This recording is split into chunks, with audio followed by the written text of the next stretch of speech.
Hello and welcome back to day 2 of the LPL Clash Royale World Tour, brought to you in partnership with Supercell as well. My name is Mohamed, joining me on the mic, Cthulhu. Day 1 gave us some interesting matchups, some that we did expect to go the way they did, and some that surprised us a little.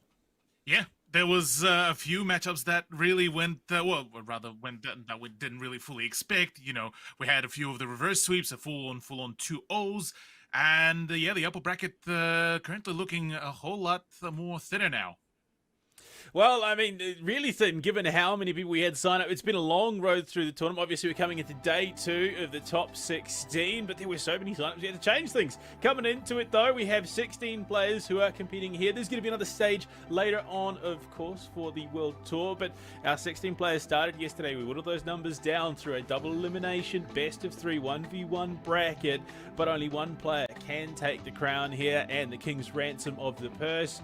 On top of that, they're playing for some coveted community leaderboard points as well. You grab those, you grab them in stage 2, and you could find yourself making it through that qualification spot through the community leaderboard, Cthulhu. And I mean, that gets you a chance, well, gets you a spot at Clash Royale World Championships. And not to mention the money, of course, they are playing for a purse. There is big money up for grabs, 25,000 over 2 stages, and that is US dollars, of course, Cthulhu. 12,500 here for stage 1, 12,500 for season 2, and 5,500 of that does go to the first place seed, the top dog in this competition.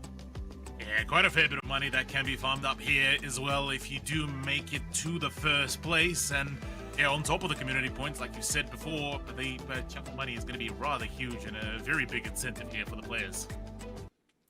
Yeah, I mean, it's been a very interesting run. Having a look at the bracket as it stands, we have had an interesting day 1. It gave us some matches that, like I said, were rather exciting, a little bit dynamic. Certain players getting rounded. Sandbox had a bit of a rough run, taken out in 2 rounds of play through the upper and then lower bracket, of course. The 2 North American representatives, in 7-7 and Riley, making a decent way through, but they are waiting now in the lower bracket, which does obviously set up our upper bracket final tie in Mohamed Light, which will be played out later today. Mohamed coming through this upper bracket untouched so far. Yeah, absolutely flawless run up until now, but I reckon that matchup against Ty will be the big nail biter as well, given that both players are very much of a high caliber in terms of their previous performances as well. Heading down to the lower bracket, of course, which is where we will start our day off. There are still 6 players remaining, 8 players of the 16 that started yesterday now looking to make a run. Samuel has had a pretty decent set of it so far in this lower bracket. Looks like one of those players that could be capable of making the dream lower bracket run, but he's going to take on Ren first, Adriel, Koko. All 6 of these players have really had a decent showing so far in this tournament. Absolutely. I mean, namely, I have to highlight Samuel and Coco as well with their performances. I have to say, for Samuel as well, the man was able to flex quite a fair few different decks as well in terms of how he managed to really build himself up. Whereas for Coco before, he was able to actually show us some really, really dominant performances.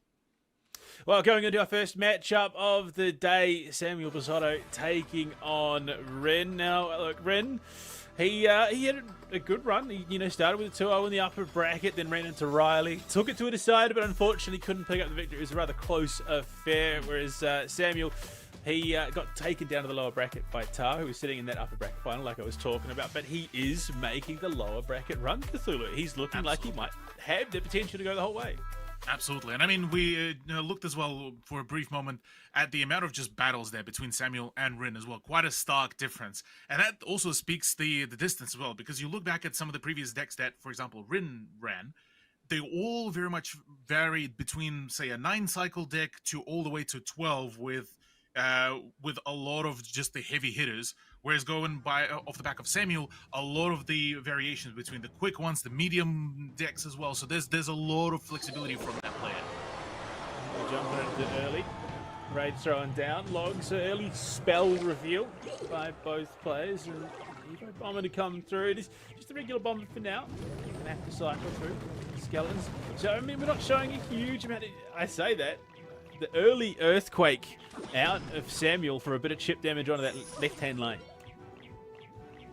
Yeah, the chip damage is actually going to be quite interesting here, but the way how so far Rin has been building it up, introducing the Prince as well for a little bit more of that momentum, potential for opening up for that double Prince combination as well, could be absolutely crucial here with the Void as well to counter the initial corner push would have been great. The Log, on the other hand, though, well, would have been a phenomenal, actually, sorry, not would have been, is a phenomenal choice here.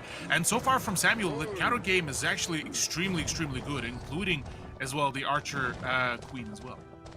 Yeah, I mean, low cycle being able to get those Royal Hogs out repeatedly as well as that Archer Queen, but you look at it, Goblin Giant coming out with the bowler, fairly hefty units, the tower, Tez Tower coming out to draw some aggro and try and deny that pressure onto the tower itself. Log follows it up, and right now Samuel is just laying down everything he needs to keep this tower as healthy as possible.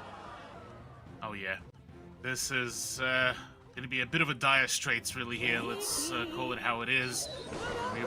Potentially a problem. Rage to maybe just preemptively get some sort of an advantage, but as it stands, the bomber gets sent all the way from the ground tower, and really not much to be said apart from that. It's a build up for the push, but even then the earthquake does prevent that in full force as well. So far, I gotta say, this has been very much of a back and forth play. Both users are running with a sort of mid-level or mid-pacing decks as well for themselves, and certainly cycling is going to be the key point here, key timing. So far, Samuel is just cycling rapidly. He's got 4 extra cards out so far. He's chucking down another tower, trying to cull the herd. These big beefy boys, and that is Royal Delivery dropped as well. So spell heavy, utility heavy to try and deny this push that Ren is currently trying to build up towards, but he can't make it happen. The cycle deck is working phenomenally for Sam at the moment. Yeah, Samuel is definitely being able to really keep on, well, being able to counter a lot of things. The Void to come out from Rin as well to try to hold any further push would be great. He needs to support that bowler as well as much as possible, and that Prince is actually going to be quite crucial here, but the Log will be thwarting a lot of plans. There is a backup goal for that with the Goblin Giant, and we are going to be going into that overtime, so there's still some time to go on top of that Royal Delivery as well. Goblin Giant does get some extra damage out, but the counter is there. Sending the Royal Hogs in, its damage equal across the board, just edged out by Sam at the moment. Archqueen comes, drops the skeletons, the Evo skeletons to try and shred through these hefty units. Yeah, this is perfect as well. Try to get rid of that initial middle spot kite as well as quickly as possible with minimal losses, but as it stands, the utility that comes out of Samuel is actually quite phenomenal, and well, the difference in the HP is very, very close, albeit at the moment Rin, I believe, might be coming out on top of this, so minute 15 to really bring something back should be more than enough for a comeback. The double elixir trying to stack up a push for that Void. Huge damage coming out right now from Rin. Completely denies everything that Sam was just trying to set up. And you look at it, I mean, the amount of cards extra played by Sam at the moment speaks to the cycle potential of the elixir in his pool at the moment. I have to say, this Tesla Tower has been a bit of an MVP for Sam. Oh yeah, Tesla Tower has been absolutely huge. On top of that, his utility between the Earthshake and the Log as well. This has been a great just damage dealer to a lot of the units as well, to just hold off the initial pushes, despite the fact that Rin has been banking on that double tankiness push between the bowler and the Goblin Giant. The arrows as well are there to apply some more damage, but as it stands, the health advantage is still severely there in favor of Samuel. Going into the final 17, this is where things could get a little bit dicey, whether or not at this stage there is potential for a tower elimination. I don't know, but Sam seems to have done enough. He's going to stack things out with the Log, clear the way for those Royal Hogs. He's going to get them through. He's going to get a little bit of extra damage in, and that should seal the deal indeed. Just enough to deter anyone coming across the bridge from Rin's side. Sam will take game one. Perfect turnaround there. Classic sort of battle of the mid-pace decks as well to come around from both Samuel and Rin, but the overall management, I have to say, from Samuel has been phenomenal. And the one thing that I have to highlight on the side of Rin is just the fact that he tried to bank on that double tank, the bowler plus the giant, whereas usually we would see, just the, either like a Royal Giant or the Goblin Giant to be brought out. Unfortunately, in this case, didn't really even come around to play. Yeah, I mean, definitely felt a little bit hectic throughout the mid-run of that game, and especially coming into the tail end start of overtime, both players trying to get those key win conditions out, and try and find that opening, but it was just damage trade upon damage trade, and that Tesla tower for Sam really coming in clutch to draw some aggro. Yeah, that was absolutely beautiful to see the way how that actually worked out. And yeah, the fact that the 4-card cycle, as we didn't really get to fully highlight it, 7 on the side of Samuel, on the side of Rin, it was an 11-card cycle as well. This sort of very much leans into what was sort of projected from the previous games as well. For Samuel, he was a big fan of those quicker cycle decks, whereas for Rin, it was always sort of in the realm between sort of the 9 to that 11, 12, leading more so into the larger number of the cycle deck. Yeah, it unfortunately just didn't really pay as many dividends as possible. Going into game 2, what changes have been made here?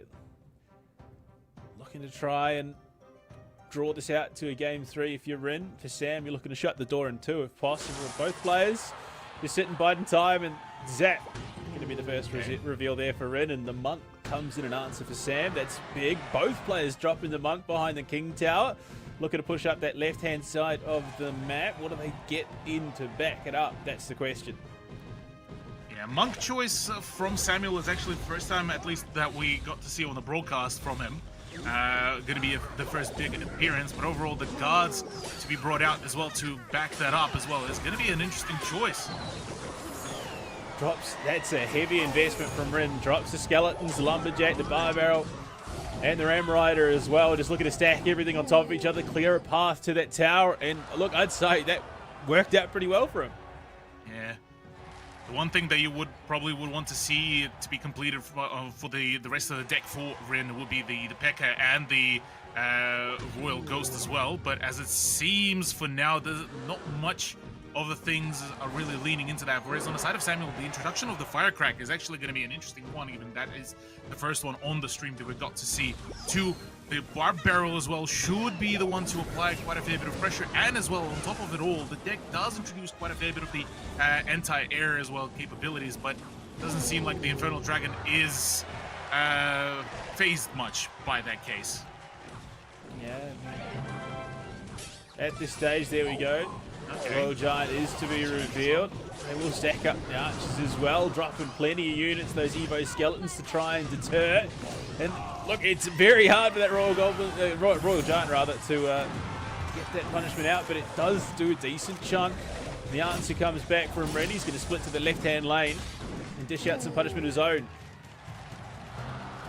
Fisherman introduction on the side of Samuel as well is going to be quite big. Fisherman has been actually quite a big popular choice for a number of players as well, just with the ability to kite away some of these big pushes as well, to counter some of the tankier units as well. On the side of Rindo, the introduction of the magic archer as well will be an interesting choice paired up with some of the other units like the lumberjack as well. But otherwise, yeah, this looks like more so an attempt at that sort of reiteration of the Ram Rider P.E.K.K.A. Ghost deck, but this time with a little bit more flexibility in terms of whether you're applying the ground forces or the aerial forces.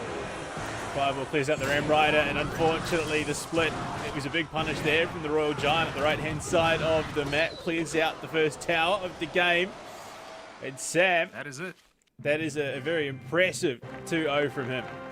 Yeah, a much cleaner job as well by Samuel there in terms of how he managed to really keep on applying the pressure. His build, though, was much more consistent. We got to see, you know, the introduction of the Firecracker as well, the Royal Giant at the end to sort of seal the deal overall, the Fisherman as well as sort of the last resort. So overall, Samuel had once again a really good amount of just counters, plus being able to sort of play his own deck. So a lot of that was able to just, you know, keep the pressure running. And I mean, even in terms of the damage, this has been a fairly equal run.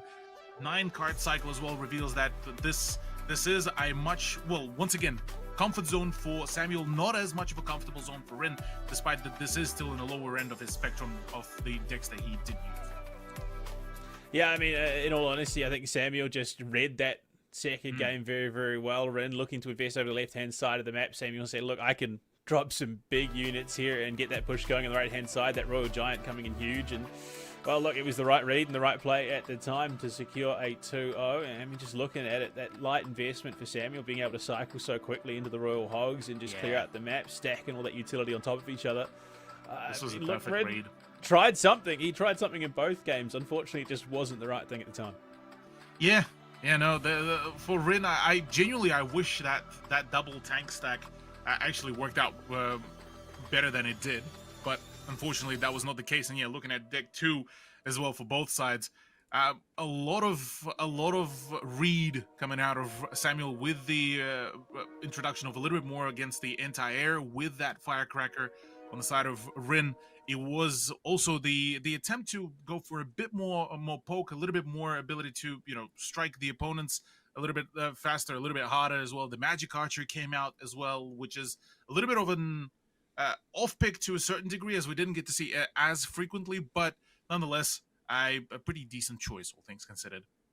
Yeah, I mean, I think more than anything, it came down to just a bit of mismanagement there towards the end for Ren. But either way, Sam will keep going through this lower bracket. And speaking of, we've got more lower bracket to come, jumping into our second matchup of the day. We carry on with these lower bracket absolute humdrums. It's going to be Adriel taking on Coco, another one which looks to be a very, very dynamic, very exciting matchup. Adriel's had some huge moments. Coco's had some huge moments. But despite both of them being in the lower bracket, either of these players could take this game. Oh yeah, absolutely. Both have managed to show us in yesterday's game some really, really good flexibility. I mean, you're looking at what Adriel was able to really bring out. A lot of those 9-10 cycle decks that we got to see from him, especially on the stream, very sort of sticking to that one or two sort of smaller niches compared to what we got to see even from somebody like Samuel. Whereas on the side of Coco, man can do everything. Man can dip into the 9 deck cycles. We can go even as deep as the 14 cycle decks as well, and those do introduce the lava loons. We can get to see the El Clasico, that is the Ram Rider P.E.K.K.A Ghost as well builds. There's a number of choices. The double Prince with a Phoenix and a Rage as well, which was a very interesting choice that was picked against Rainbow. So there's a number of plays that Coco could really bring it out, and I think he might just have the flexibility to pull that win. Yeah, and I mean, we do see the mind games coming into it. What kind of read are they going to get on each other as we jump into things? I mean, Adriel and Coco, one step away from the lower bracket quarters, and it is just going to be the icebreaker to clear things out, only for him to get steamrolled by the barrel to come on through. Won't get close enough to deal any real damage, and the answer comes from Adriel. He's going to drop guards on the right-hand side, look to make a play, but the aggro does come in the form of fairly low investment goblins out of Coco. So both players just sort of stalemating it a little bit, but there you go. Guard gets first damage onto that right-hand tower of Coco's. The Goblin Barrel, the response, and we get it. The Suspicious Bush coming through. Yeah, Suspicious Bush has been one of those very frustrating cards to really deal with, but it seems like this might be actually the play, as a lot of poke abilities actually starting to come out from Coco. Fisherman just going to draw the Valak aggro off the tower, and it's been such a great utility support card for most of these players in the tournament. Monk going to work on these poor little goblins. We'll get through. Fisherman hooks himself onto the tower. I mean, it's not a huge deficit at the moment, but it could be enough to really make things uncomfortable. Suspicious Bush comes out the bar barrel, and it's these support spells that are, I mean, that bar barrel has been huge so far already. Bar Barrel would be the big counter here to just keep on stacking up the push. Adriel does suffer quite a fair bit of damage, and the cannon card as well, being able to really kite some of the forces away would be absolutely phenomenal. Yeah, minimal amount of damage went into that left tower. Once again, the dart goblins as well as the goblin barrels as well coming in to try to dish out some form of damage. Yeah, look, as it stands, this is a bit of a even battle, albeit Adriel suffering that initial damage would mean some problems. I mean, the chip build coming out of Coco has done some damage. Looking to try and stop the Ice Spirit will slow down that Royal Giant. The cannon drawing the aggro in mid. That Fisherman allowing the Royal Giant to get back the aggro onto that tower and start chipping away. But is the investment too much? Is this about to be punished heavily by Coco? It's looking like it might be. That is decent damage up that left-hand lane. Adriel regroups. We get the counter push on. But every time we see this investment, Coco answers back with something pretty dicey. Going to be dicey, all right. I mean, you're looking at so far in terms of well, for Coco, it is an 8-cycle deck so far. The way how it went, and he was able to apply here and there pressure, but not a whole lot of just direct tower damage spells either here. So the problem might be, in fact, very plentiful. Not a lot of the ability to control in terms of the AoE damage, but as it stands, the HP pool is relatively even. Yeah, for between the two sides, but that might just change for a brief moment as the suspicious push does get popped, and quite some damage actually does get dealt. So we are relatively getting closer and closer to the tower HP, but the fireballs as well are going to be that key poke from Adriel. Still back line up from Coco. Proving a right nuisance. Has got some decent damage out across the board, looking to try and make it as difficult as possible for this Royal Giant to get close to equalise. Yeah, you can see a little bit of frustration there on the side of Adriel. Coco just keeps up that pressure throughout. He's looking pretty solid today. Oh yeah, absolutely phenomenal cycle deck usage coming out from Coco there in terms of just how he managed to keep up the pace. And you know, there's a saying, the best kind of defense is a strong offense, and that is exactly what Coco really managed to pull off there. For the most of it, I mean, Adriel still managed to show us a rather good lineup in terms of what he could have brought out, but unfortunately, the actual tower damage did not come to fruition as much as possible. And you look at the average elixir as well, 2.4 does still make that big indication as to how much of that poke ability was coming out of Coco, despite the fact that both of the players had a 9 4-card cycle deck going there. I mean, yeah, just being able to bait out the likes of the bar barrel, the fireball, and then send goblins in deep. I mean, having the goblin barrel and the suspicious bush meant that it was almost guaranteed that one or the other was out of cycle. He could just sneak something through and get some damage off one of those towers. So, yeah, look, Coco, I mean, the guy definitely has a solid head on his shoulders when it comes to Clash Royale. Oh, yeah. Absolutely. The man is an absolute menace when it comes down to that, as a matter of fact. And even the use of the suspicious bush still is one of those, bit of a meme personally, but it has been a phenomenal case here. Went to game 2. Both players sit zap early. Okay. The log, the response, so both players just looking for a little bit of chip damage. I'm going to trade evenly, if not for the fact that First Blood was technically drawn by Adriel. Both sides now deciding to sport a little bit more utility rather than the spams, the Goblin Drills as well for that extra poke ability. As a response, we have the Evo Valk as well. Should be a good amount of the crowd control, but the Lava Hound to come on through. Surely this is the indication for the Lava Loon, maybe? Yeah, with the Skeletal Drags there. Yeah, Lava Loon, Skeletal Dragons. You're looking for that aerial beat down, but fairly defensive setup. The Demolisher pushes deep past the Lava Hound, and that's damage. But you look at the response bit, the Lava Hound is there with the Inferno Drag Tornado to just pull them back a little bit. They're still going to keep getting that damage out, though. Demolisher, he's about to proc again, but will be finished off. The balloon coming through right-hand lane. Adriel's combo has the potential for significant damage output with the bomb tower. At the last second, draws that aggro back. The balloon, unfortunately, it's not enough to allow the finisher, and that bomb will land on the tower, unfortunately. So even more damage going the way of Adriel. Yeah, not the prettiest sight for Adriel. Oh, rather for Coco right now. Adriel is certainly very much happy that this sort of bet paid off in spades. And I mean, doubling down on that, I mean, the Lava Loon plus the Skeletal Dragons plus the Infernal Dragon as well, plus now the Tombstone as well. This is going to be quite epic here, and as well the Void to boot for Adriel. Yeah, surely at this point now the sort of the nails into the coffin have been already starting to get nailed in. Yeah, I mean, just being able to draw that aggro, allow the Infernal Dragon and Skeletal Dragons to get that damage out, clear the way, and make things a little bit less comfortable for Coco. It's exactly what you're looking for, but the log there to clear the Valkyrie out and make a bit more space so that Demolisher can just additionally help the tower chip away. Evo Skeletons to come through as well.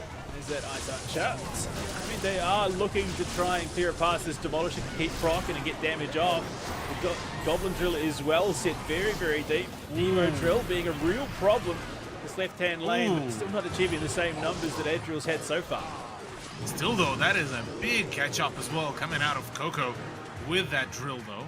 Still managed to do a lot and a lot more damage. Magic Archer as well to hold the push, but the Void is perfectly timed there, and as it stands, Valkyrie should maybe be able to get the swing in.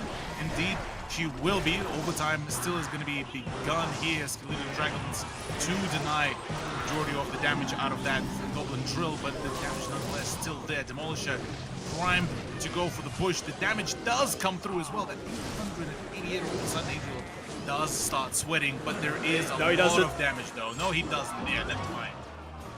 Yeah, just having both the Lava Hounds and the Skeletal Dragons just sitting there pumping away that right-hand tower. Coco, well, look, you can see what he was trying to do there. He was trying to finish off that tower before the Lava Hound and Skeletal Dragons could take down his, but look, unfortunately, just didn't have the units to, I mean, really deter the air. I mean, anti-air is so key, especially to that matchup.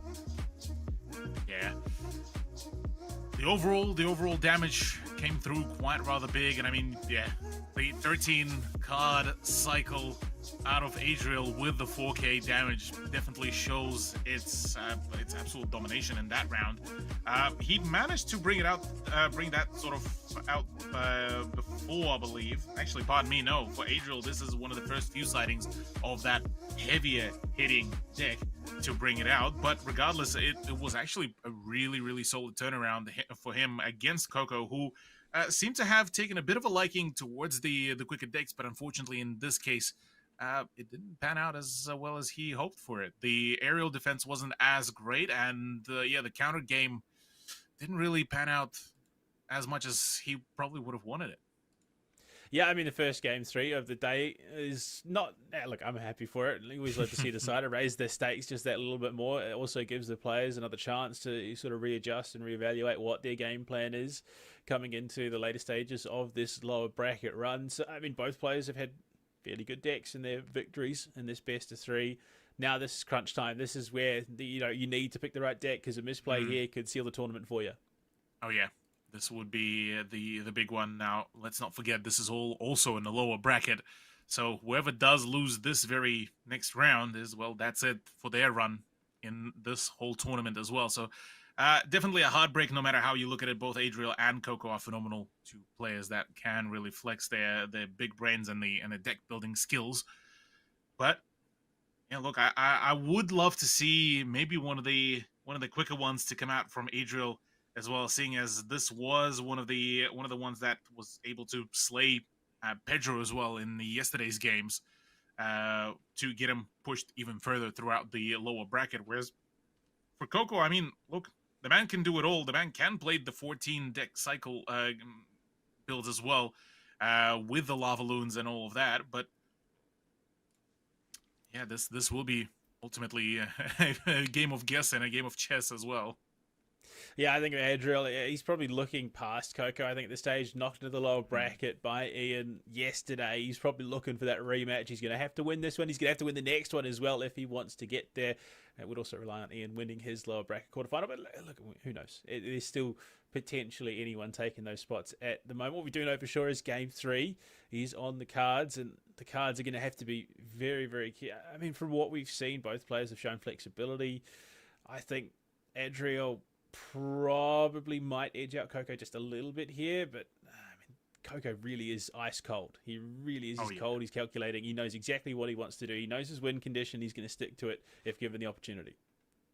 Absolutely. Well, I mean, yeah, we'll look back at the lineup overall from Coco as well. The win condition there for him really was ultimately getting those the pokes going right at him, but unfortunately didn't really come to fruition. The Goblin Drill didn't pan out. Now going into this specific matchup already, the Ice Spirit as well, plus the Skeleton King as well to come on out straight for the damage. be an interesting beginning. Plus the log as well to thwart any sort of push on the right side. Cannon card out there as well. Early mine looking chip, but it wasn't found, unfortunately. Skeleton Giant, Skeleton King. In fact, the response from Coco. Firecracker with that AoE, the big splash damage coming through. This is where, look, both players have made moves to try and get early damage out, but both have been halted in the process. Yeah. Firecracker, though, is a phenomenal answer to this. Just the amount of cleave that you get from some of those damages. The Goblin Drill, once again, or rather, pardon me, not Goblin Drill. What am I saying? Miner as well, being introduced for some of that backlane push as well, and should deal just about enough damage. Overall, I'm liking what Coco has brought out. This should be a fairly fast cycling deck as well, meaning we should see quite a fair few troops on the field, whereas on the side of Adriel, slightly more expensive just courtesy of that Skeletal Giant we brought out on board, but otherwise the rest of the utility and the rest of the units that he did bring out should be relatively easy to work with as well. Dropped as well as that Earthquake to clear out the swarm on the right-hand side, but the cannon cart is going to carry on. Will be dropped, unfortunately. Really in range to get any significant damage out. Skeleton King goes down. The Giant's just going to clean up those wayward skeletons. The Bats just going to chip away at him there. So again, tentative marches towards damage, and there we go. Hog Rider out, looking for that quick cycle on the side of Adriel. He reveals the win condition, and he's going to get some decent chip onto that left-hand tower. Yeah, good amount of damage.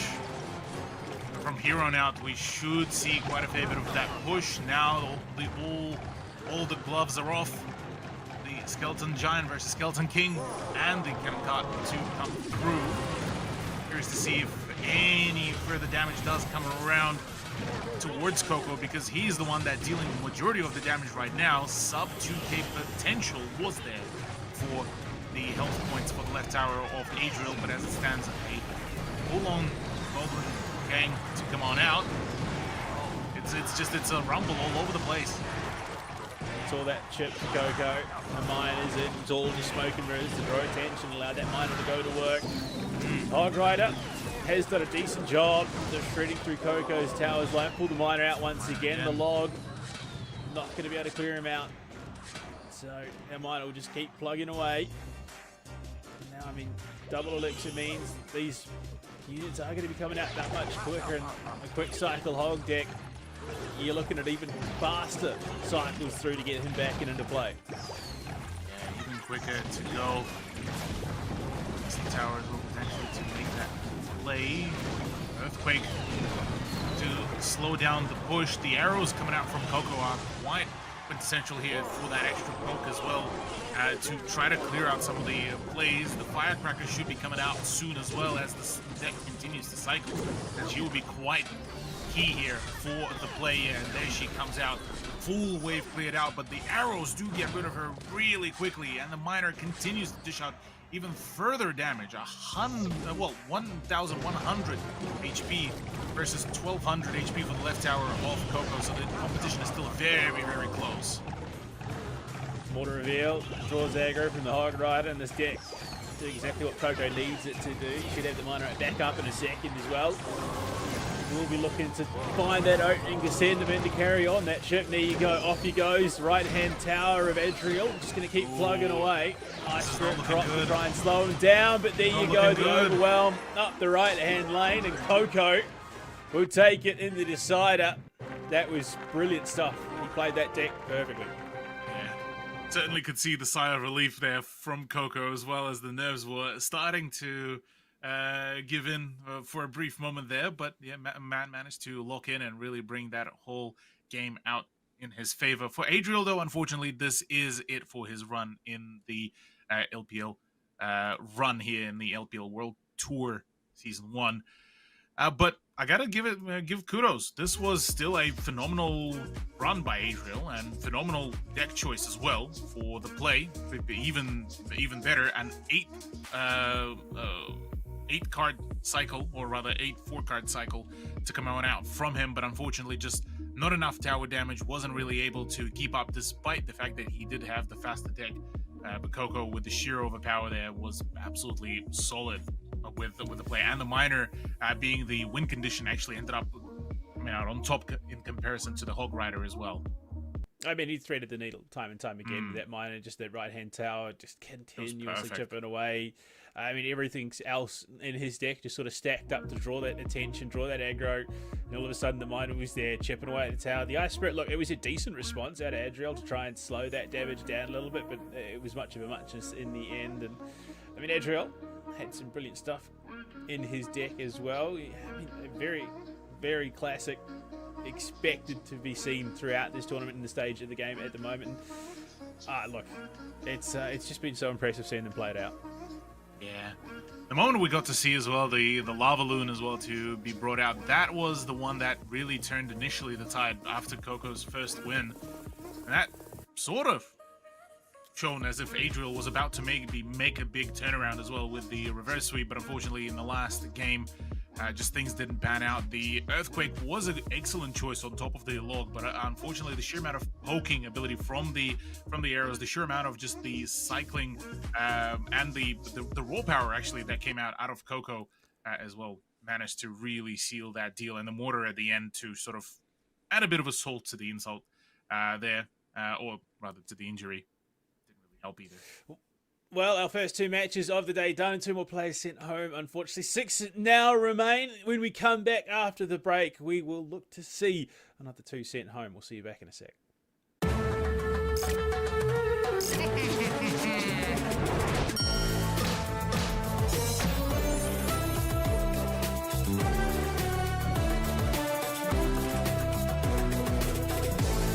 Introducing the new and improved LetsPlay.Live. New look, new feel, new tournaments. Play and compete in dozens of esports tournaments from Open Division to Pro. Check out our new platform at LetsPlay.Live. Introducing LPL Tournament Builder. Build your own tournaments for up to 16 participants in 3 easy steps. Choose one of the 53 supported titles across PC, console, and mobile. Select the tournament format and number of participants. Set the prizes for your tournament. It's that simple. Your tournaments, your community, your way. Try LPL Tournament Builder for free today at Let's Play Live. Play for free and win prizes with LPL Showdown, a weekly tournament series at Let's Play Live. Currently available for Brawl Stars and more. Earn LPL points to redeem in the Showcase shop for subscriptions, digital and physical prizes. Subscribers can also win cash prizes and receive double the LPL points. Sign up for free today at Let's Play Live.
Coming back from the break, and Cthulhu, we started with 16, we're now down to 6. It has been a lengthy run through the bracket, but we are coming to the tail end of it. Adriel, unfortunately, sent packing alongside Rin, but we turn our attention to the bracket and what is still to come.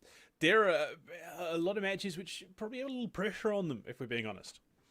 Yeah, the pressure is going to be absolutely immense here, really, despite the fact that this is the upper bracket match that we will get to see between Ta and Molite as well. This could be quite big for Riley, though. Yeah, look, for Riley and Ian, there's going to be a lot of pressure to come on out as, yeah, for them, they already got knocked out of that upper bracket, and against Samuel or Coco, both of the currently awaiting players will definitely be sweating. Well, I mean, you look at it, both Samuel and Coco making that Cinderella lower bracket run. Their new opponents could be the ones that hold it, though. Turning attention to our next matchup in the upper bracket, Tar taking on Mohamed Light. And I mean, Tar has had a pretty impressive run, only dropping a single game, whereas, look, Mo Light, he is untouched at the moment. There were a couple of close calls. It looked like maybe, just maybe, he might have dropped the game here or there, but he just always, Indiana Jones style, under the door, reaches back, grabs the hat, and pulls out the victory. Yeah, and the main key thing as well, too, that is worth mentioning, Mohamed Light so far has been going for a very quick decks as well. I mean, looking at the 7 4-card cycle as well. Sorry, bit of a brain lag there. But yeah, 7 deck cycles, the 9 deck cycles as well. Very quick one to really operate as well. A lot of that spam ability to be introduced from Mo Light. Whereas on the side of Tar, it's been fairly leaning towards the medium speed to rather, well, slower decks as well to be introduced, but with a lot more of that heavy punching ability as well. But in we go, straight for the matchup. Nice spirit drop first, and well, it's a battle of the spirits to start things off. The immediate response though from Mohamed Light, Goblin Barrel out. Rage there in return, as well as that Knight from Tar. Both of them, you can see, eager to get into this. Yeah, first time we do get to see the heal spirit to be brought out, but this time the Mega as well minions to come on out to go in for the push. Rage is there to be brought out. The skeletons as well, or rather the bombers as well, to come on through. Overall, Tar is bringing out all the big guns straight from the get-go. Deep Giant behind the tower to try and set up for that slow push, but there you go. Goblin Barrel in response to be met by a Prince. And I mean, Tar so far is reading this brilliantly. Yeah, Tar has been able to really nail his overall counters here really well. Looking at the just the general sort of approach so far, the kite though from Mohamed Light has been absolutely pretty solid as well. Being able to just force both of these units from Tar into the crossfire before any sort of damage to the towers has been dealt. So far, game is game. The response has been pretty stellar on the both ends. Evo Barrel out, looking for damage. That chip away, Mohamed Light has been playing very well. And he's got the lead. In fact, he's untouched tower-wise at the moment. Hasn't dropped a single point of HP.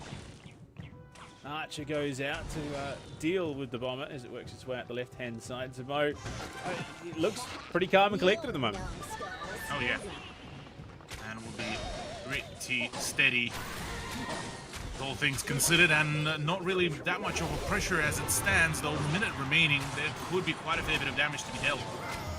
Double elixir time. Evo Valk does come out to look to clear. And Snowball as well, trying to stack up damage to allow Mo's forces to get to that left-hand tower, but trying to draw aggro, drops the cannon and the goblins try and deny this Prince push. Snowball there as well, he cycled through it. And this is brilliant. Again, he's just drawn all the aggro off that left-hand lane and there's no damage connecting. Not at all, yeah. Perfect draw out there to come on out. For Tar, this has been a really solid run. I mean, an 8-card deck cycle as well is looking pretty good here for him, as that keeps up the overall economy really good. The fireball is there to apply any extra poke if need be, but sudden death is going to be certainly not in his favor. Mohamed Light being able to counter quite a lot of the plays and being able to punish the Royal Knight, well, sorry, the Royal Giant quite a fair bit, and the whole Giant plus the Prince combo certainly hasn't yet fully paid the dividends. I mean, the fact that Mo has been able to defend flawlessly up until this point, not a single point of damage dropped in the regulation time during this game. It was only once we had overtime that damage actually came out and started connecting. But that right-hand tower is still healthy as you could possibly want. He's going to start stacking things up with that double elixir, so he can start pressuring and try to close out this game. Goblin barrels through once again, but Tar does have the utility to drop units in to clear them out. Unfortunately, it's not without its deficit. He keeps losing the key HP, and as a result, this could be Mo with the slow march towards victory. A slow march indeed. This has been a very powerful one. The cannon cart as well, I have to say, has to be the MVP going into this whole matchup, because the amount of times that it managed to kite away the initial pressure has been absolutely nuts here. And the rest of the play from Ta, well, he's been left sort of just scratching his head as to, well, how do I really counter that? I mean, you can see it in his disposition. Look at Mo, he's reclined, he's happy, he's just playing the game as he would normally. Whereas Ta looking a little bit agitated. You can see, he's, like you said, scratching his head, trying to figure out what the game plan is, what to crack open. Goblin barrel through. He's going to get some damage out, but the Evo Bomber will look to clear. Unfortunately, it's not without losing at 100 or so HP to boot. Snowball in once again, clears out that Evo Bomber, so it's not going to be a threat. Looking to try and deny once again. Mohamed Light is just the king of kite, it seems. Can't seem to crack his defenses. Yeah, between him just knowing how and when to kite, really, and building his deck, which does sort of resemble a little bit more of the Mighty Miner bait cycle, but instead of the Mighty Miner, it's the Little Prince and the Valkyrie as well to be brought out. This has been a phenomenal run here for him in this first round. I mean, the question being there, you can see visual frustration on this side of Ta. What do you do when your opponent is playing 2 to 3 steps ahead of you? Because that's exactly what Mo Light was doing. Oh yeah. Yeah, Mo Light was definitely being able to really showcase his whole flexibility there, and yeah, it's frustration central really in terms of just what exactly do you do? And whilst the 4-card cycle is very much the same here between Mohamed Light and Ta, which does sort of indicate for a lot of just the quick cycles, quick to get out to some of those units, the average elixir cost though does show for Mohamed Light's favor, just showing that he was just being able to get those units out just that much quicker, which did result in a lot of extra damage. The fact that that cart as well was very key for kiting the damage to force some of those, both of those lanes actually to collide in the middle to allow both of the towers to farm up the damage, basically meant that for Ta, there was no real way to reach safely either of the towers without taking that huge chunk of damage away from it. It's not even that, it was just the investment to get in proximity, not even on the towers, just in proximity near the towers, meant that you were open to the Goblin Barrel from Mohamed Light. And I mean, it was just a death sentence by the end. I mean, that Goblin Barrel just consistently, look, you can only imagine being a member of Ta's army there and saying, look, okay, there's the barrel. We're about to lose the tower. Cool. What do we do? Not much, unfortunately. Yeah, Mo, just his understanding of the game is so impressive to watch. And I mean, you look back at some of the results as well between Ta and Mo Light. They did clash quite a fair few times in the recent days. The last time they did proper clash was in Clash Royale League Season 5, where it was actually a 2-0 victory against Mo Light in favor of Ta. In this case, unfortunately, that is not going to be that much of a decisive victory against the Egyptian representative. But for Ta, it's not yet all over yet. There's still definitely a few good rivalry points to be gained, and quite maybe the second round will come out straight blazing. Well, Ta drops his second game of the tournament. Mo still untouched as we go into the remainder of this best. I mean, Mo could do it again, another 2-0 sweep to book himself a spot in that grand final. Look, I'm not going to call it early, but Bo's looking darn good at the moment. He's looking darn good. He's brought his A game. The prep, I mean, like, I don't even know if it's prep at this stage. I think he's just naturally this good. He could have come into it completely cold and he'd still be playing at this level. Whatever the case may be, Ta, like you said, scratching his head, a little bit concerned. So, yeah, I mean, even now, just as they're getting themselves ready for game 2, there's a lot of thought going into the decks and what they want to do, because I mean, that's the question. Because what do you do against an opponent who is so confident in his own play style that I mean, it doesn't seem to matter what you do in terms of that game outcome? Yeah, well, the main problem really that for Ta, at least in the last game, would have been the inability to really have any units to kite the opponent. So he really had to just face tank a lot of that damage. Whereas here for Mo Light, it would have been the big opportunity to really just kite away some of the problems and just go for the play. The bats was an excellent choice here to get started with Ta, if not for the fact that Bar Barrel was the ultimate solution to clear out those bats as well. Yeah, a little bit of swarm, a little bit of chip coming out of Ta this time around. I mean, they've got the utility to clear things out.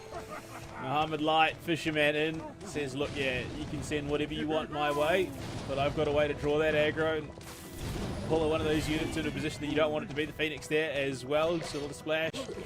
The mortar going to be hooked on to. I'm not sure if that is quite what the Fisherman wants to do, but there's a lot of damage coming out. Those bats are just going to keep the mortar in play for a moment. The Phoenix will finish it off. That bowler walking his way on through. Doesn't have the anti-air. The monk in support. Mo just stacking up for this push up the left-hand side. Drops in the Royal Giant behind.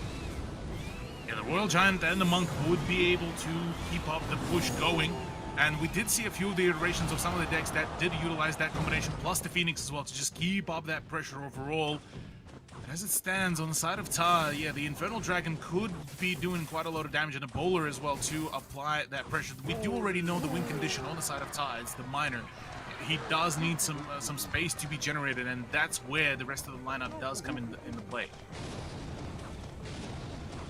That monk as well has been a bit of a problem in the past. The mortar there, looking for that long-range threat. The Fisherman comes out. If he can get a decent hook, I say if he can get a decent hook, all of a sudden he's not looking as happy as he was, but suddenly there's a swarm of enemies around him. Ta clears things out, gets the miner in for even more chip damage. We hit double elixir as well, and those units are going to start pumping on through even quicker. Yeah, this is looking a little bit dicey here, to say the very least. All of a sudden, Ta is looking much more promising in terms of how he managed to play his game. Overall, I mean, that is until the Royal Giant starts connecting. Evo Mortar out. A decent push there from Ta, only to be answered by Mo Light. Drops the Fisherman, but there's just too many units in play for Ta. Looking to draw some aggro to deny that damage.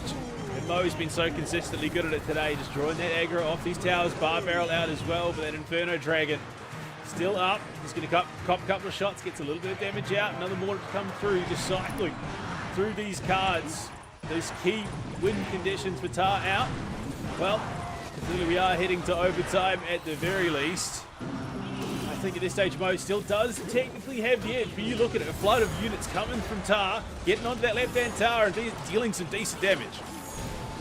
yeah, this is looking very promising here for for Ta, as a matter of fact. Yeah, a lot of damage to come through, despite the fact that, you know, an 11 cycle deck is in his hands, but unfortunately just not enough of that just chunkiness to really get through some of those forces as well. And the bowler as well is starting to dish out a little bit of damage. The miner as well getting so many hits in, and yeah, this is I think that's it. I think, yeah, pretty sure that is it. In fact, Ta very much happy that this round did go his way for Mohamed Light. This is, well, now going to be the first round that he dropped.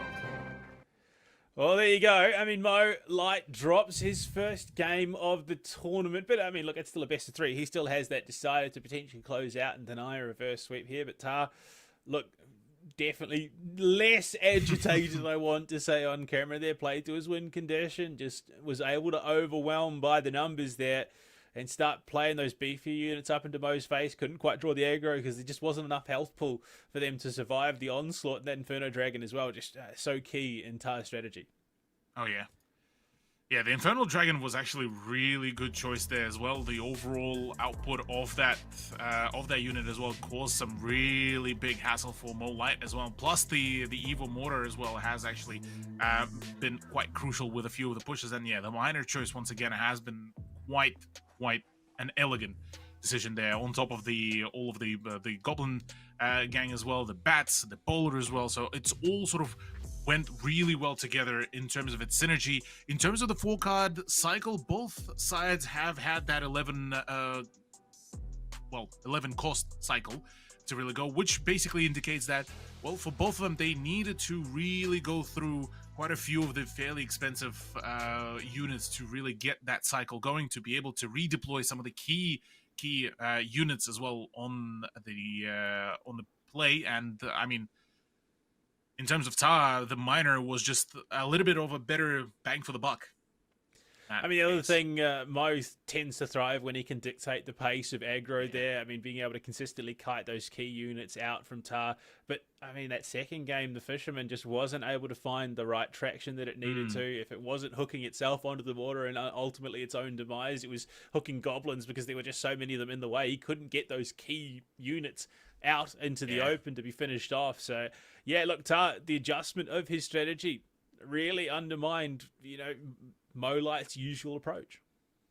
Yeah. Oh, it was absolutely phenomenal. I mean, with the fact that you look at the overall even just win conditions between the two players, you bank on the Miner every day of the week against the Royal Giant, because until the Royal Giant makes it over, until that damage gets soaked in by whichever bit of utility, the Miner is already there. He's right at the tower. He's ready to go, and the only way to really counter him is to really just send some more units, deploy them right at the tower before any sort of engagement happens.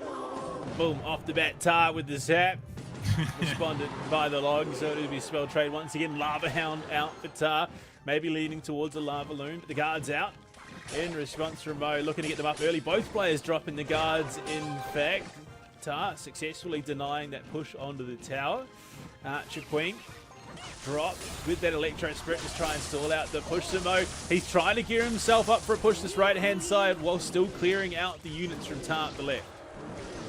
Good choice on the Knight as well. Is going to be able to still keep up that initial pressure. E-Spirit as well is there to sort of get through some of it, but yeah, the initial damage trade on the right lane is going to be quite an interesting contention here. The Miner does get brought out by Mohamed Light this time, and that is our win condition to look out for, but is that going to be enough is my question, because look, we've seen a few times when the decks with the Miners did not really work out. It was either the Miner or the Goblin Drill, and on a few occasions things just looked extra dicey, and I'm looking at the lineup that Tar is bringing out.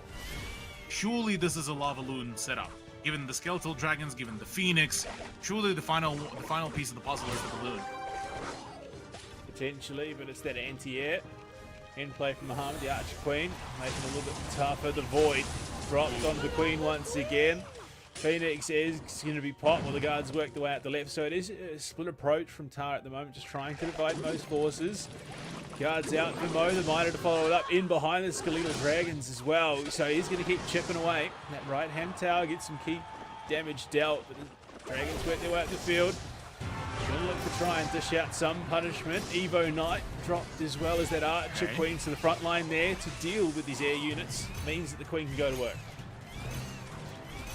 That right off the bat, the Evo Knight does not get to reach the point, but instead it will be the guards and the Archer Queen, like you highlighted, will be the key ones to go for. Lava Hound as well does get released to the far right side in hopes of making it to the tower, and as it seems that the damage is actually going quite heavily there. There's the Balloon as well. Now this whole deck has been revealed itself, but unfortunately the kiting off the back of those testing towers has been absolutely great here from Molight's. Stacking up both of these towers means that it's just so brutal to work on through. Miner goes in to deal with Tar's right-hand tower once again, who's gearing himself up for a Lava Hound push up the left-hand lane. Guards are there. Mo has yet to reveal his final card in play, but speculation could be Piggies, potentially, but we'll have to wait and see. Void out to the Archer Queen, opens things up for the Lava Hound. He's going to have to deal with that Tesla tower, unfortunately, just drawing that aggro off. Mo once again, the King of Kite. Miner does go deep the right-hand side, but the guards are there. Tar holding it in the wings to make sure he can deal with that threat. Minute 40 on the clock, the log's out to try and crack the guards, and we'll get the shields out of hand. The Archer Queen cycles through once again to try and deal with the Lava Hound. So Mo is just working his way through, getting those key pieces onto the board. Oh man, that double Tesla tower is an absolute pain for Tar there. The sheer amount of frustration you can see building up on his face as well is just absolutely otherworldly. Full on send, potentially through the right lane, but Phoenix is there to contest the left lane to prevent the Archer Queen from doing anything, and the Lava Hound now to be sent on over. Not really a whole heck of a lot of the anti-air. The Void is there to try to shut things down as quickly as possible before the Lava Hound is gone, and the Balloon is sent there as well. Surely this is the Balloon there, and it's going to be Poison dropped as the final card. He was holding it, waiting for the right time to do it. No, the Archer Queen's going to walk on up, look to send some damage, and he's got the advantage at the moment. So if overtime does come to an end without any further damage coming out of Tar, this is going to be a Moline victory and a Moline grand finals in play. Void goes out of the Tesla Towers. Archer Queen try to deny. Look at that. Tar has built up a solid push up this right-hand side. That Tesla Tower is too far left. Poison trying to clear things out, but the damage, it's not enough to split the difference here. 20 seconds and about 500 HP that needs to be done by Tar. That log is going to make it even further. Oh, yeah, frustration galore. 12 seconds remaining. The miner just puts in the insult on the injury as well. And yeah, Tar just calls it in. Yeah, that's it. Unfortunate turnaround. Man was up and gone before it even ended. Look at that, Molite, staying hydrated, staying cool and calm. I mean, yeah, look, again, we're not seeing huge displays of emotion there from Molite. He's not looking hugely flustered. He just keeps doing his thing, chugging along, playing his game, playing to his win condition. And it was just that consistent chip damage. That was his strategy, and it worked. Oh, yeah. Very highly versatile deck that he did bring in for the plays. Yeah, man is still smiling, as we're being told as well. I mean, for all the right reasons. This did look initially like a bit of a scary one, because obviously this is the very first game that he did lose a round. Prior to this, it was all a flawless run for him in the bracket. But he gets to stay alive in the bracket. He gets to go to the grand finals, whereas Tar is being sent down into the lower bracket, not out of this competition just yet. But I mean, we look at this, a heavy lean into that 13 4-card cycle deck, which involved the heavy hitters like the Lava Loon combination, like the Skeletal Dragons as well, and not a lot of the counter ability against those Tesla Towers, against the Archer Queen as well, and the Miner as well. Again, against him, not much of that utility was brought out. Tar over-invested into his own game rather than playing for counters. Yeah, I mean, just having that lower cycle cost meant that Mo could consistently get those units up and play to deal with it in Game 3, but having a look back at the run of this best of 3, Mo starting things strong, a lot of turnover, those Goblin Barrels just absolutely tearing Tar's defenses apart, made it so uncomfortable for him, and you could see he was getting a little bit flustered. Yeah, he was definitely getting a bit flustered there, but the cannons were doing some pretty absolutely godly work there, I have to say. The fact that they were able to kite. In the second game, not as much of the kite ability, and really for Mohamed Light, this did not look potentially too great. Tar was, I believe, able to grab away the point as well, but overall, this was a great choice, and once again, it was the miner that was the win condition, and it seems like in between those last two rounds, whoever had the miner was the one that came out the victor here. And yeah, for Mo Light at the end, the Tesla Towers as well were the saving grace against a lot of things when they were played in tandem with the Archer Queen as well. Yeah, I mean, reading brilliantly into that aerial beatdown strategy that Tar was bringing, having the Tesla Towers, being able to double stack those because the quicker turnover and cycle. So just, I mean, that difference in cost, being able to cycle through and get those Tesla Towers back up consistently having the Archer Queen up and available just meant that, I mean, the entire strategy was cut off at the knees before it could really get rolling. Yeah, oh, absolutely. Plus the logs as well from him that managed to really shut things down. If for some reason the Archer Queen and the Tesla Towers weren't able to really do much. But yeah, that's that for the matchup. Tar will be going to the lower bracket, whereas Mohamed Light will be waiting for the next contestant in the grand finals. Yeah, and I mean, that's it. We jump down into the lower bracket to carry things on, of course, and well, it's going to be an interesting matchup, North America versus South. It is going to be Ian77 taking on Samuel Basotto out of Brazil. And I mean, look, coming into this, Samuel is making that Cinderella run. He is undefeated, has not really had that hard of a time in this lower bracket so far. For Ian, it's the first time that he's been here all tournament. He made it only, upper bracket semifinals, got dropped down by Tar. So, I mean, at this stage, I think, look, Samuel definitely looking warmed up. For Ian, there's probably a little bit of a chip on the shoulder. So both players have, I mean, enough backing them that you could consider they take this away. Oh, absolutely. I mean, for Ian as well, he would want to really recover himself after that of an absolute beatdown that Tar really handed out to him back in the upper bracket. So yeah, this is the big opportunity. Good luck, have fun for both sides. That's exactly it. Mine out early. Ian looking to get that chip damage down, but it's intercepted by the Monk. Will be finished off without a single drop of tower blood, so to speak, being dropped. And the bat's out in response. Going to carry on through. The mage, the wizard, the mystical man himself, looking to clear out and provide that way towards the tower for the Monk. But the aggro gets switched, juggled, and these guards going to make it not quite as clean as I think Samuel wanted that to be. Not at all, yeah. Guards are certainly going to be a bit of a problem as well, given that, you know, with their power, they could absolutely ruin a few of the initial pushes. That momentum could have been ruined. But skeletal dragons to come out from Ian would mean that a lot of application could be done. Win condition is there, out for Ian on the side of Samuel. We're waiting for the main course for us so far. I think a bit of frustration felt there by both sides. The fisherman just a little bit too late to the party, couldn't effectively use that ability to kite anything, and then the skeletal dragons were taken out by the fireball. But it was not quite the trade that I think either of them were hoping for. Monk gets on in, the guards there to meet as well as Ian's own Monk. Deep Royal Giant in behind that King Tower, slowly building up for a push, and here we go. This is where the fisherman thrives. Just dragging units into aggro range of both towers, clearing things out. The Monk's there, and that mortar on Ian's side will answer something to trade effectively, but I think that worked out a little bit better for Sam. And once again, Skeletal Dragon's just eaten the fireball. Yeah, the fireball has been absolutely the perfect combination here to shut things down. Evil Wizard as well to come on out, and should maybe be able to still get a couple pokes in, but no, the kite is there. The bowler as actually one of the main tanking units to be brought out is actually not a bad choice at all. Should be able to keep on pushing from here on out. On the side of Samuel though, the E-Spirit as the second last revelation there. Quite a fair bit of hopes of escorting the Royal Giant to any of the towers to get the damage in. Seems to be the play from Samuel. Look, better late than ever. Fisherman finally gets the bowler and finally gets someone with that anchor. Will just disrupt the push there from Ian a little. Royal Giant coming on and has support, but it's cleared out almost immediately. That mortar just chipping away, being the aggro drawer. Royal Giant finished off by the bowler. Fisherman back in once again. The Monk out. We are about to head to overtime. Mine just not quite in the mark with the aggro. The arrows followed up to open things for Ian. He will continue chipping away at that tower. The bowler might get some clearance out, but no, the Monk stays alive for the moment. Second bowler cycled on through. That bowler is just MVP right now for Ian.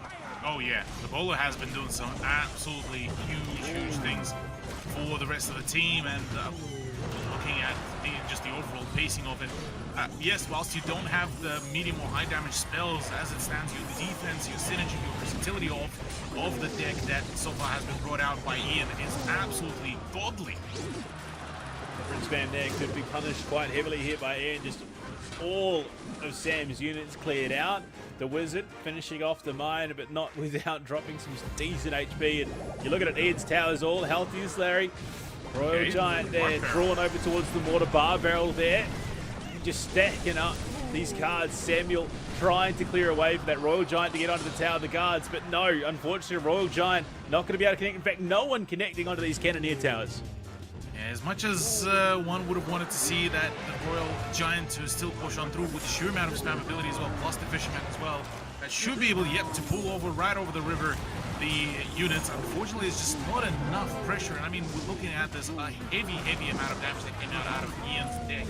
Overall, I mean, you got some good punishments, good plays between the miner and the mortar as well, and that definitely shows. And the mortar as well doubles down as the kite unit as well.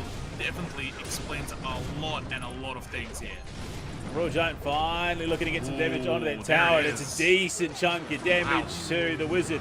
Clears out the bats, and I think that might just be enough for Samuel to maybe sneak this one away. Fisherman in, trying to draw the aggro away from the Monk and the Skeletal Dragons up that right-hand side. We hit the final 10, and this is where things get a bit dicey. That left-hand tower has bled significant HP, and Ian knows it. Ian knows full well that he's had this game stolen away from him. Samuel, ice in the veins indeed, holds on. And And finally, with the cycle, gets that Royal Giant where it needs to be. Yeah, this was a phenomenal turnaround. Funnily enough, taking from a very similar deck that Ian actually brought out yesterday against Ta as well. That sort of the Royal Giant Siege deck really to be brought on out. The overall really good versatility. I mean, 9 deck cycle as well means that you do output a lot more of those units just overall, and you have a little bit more of that pace control.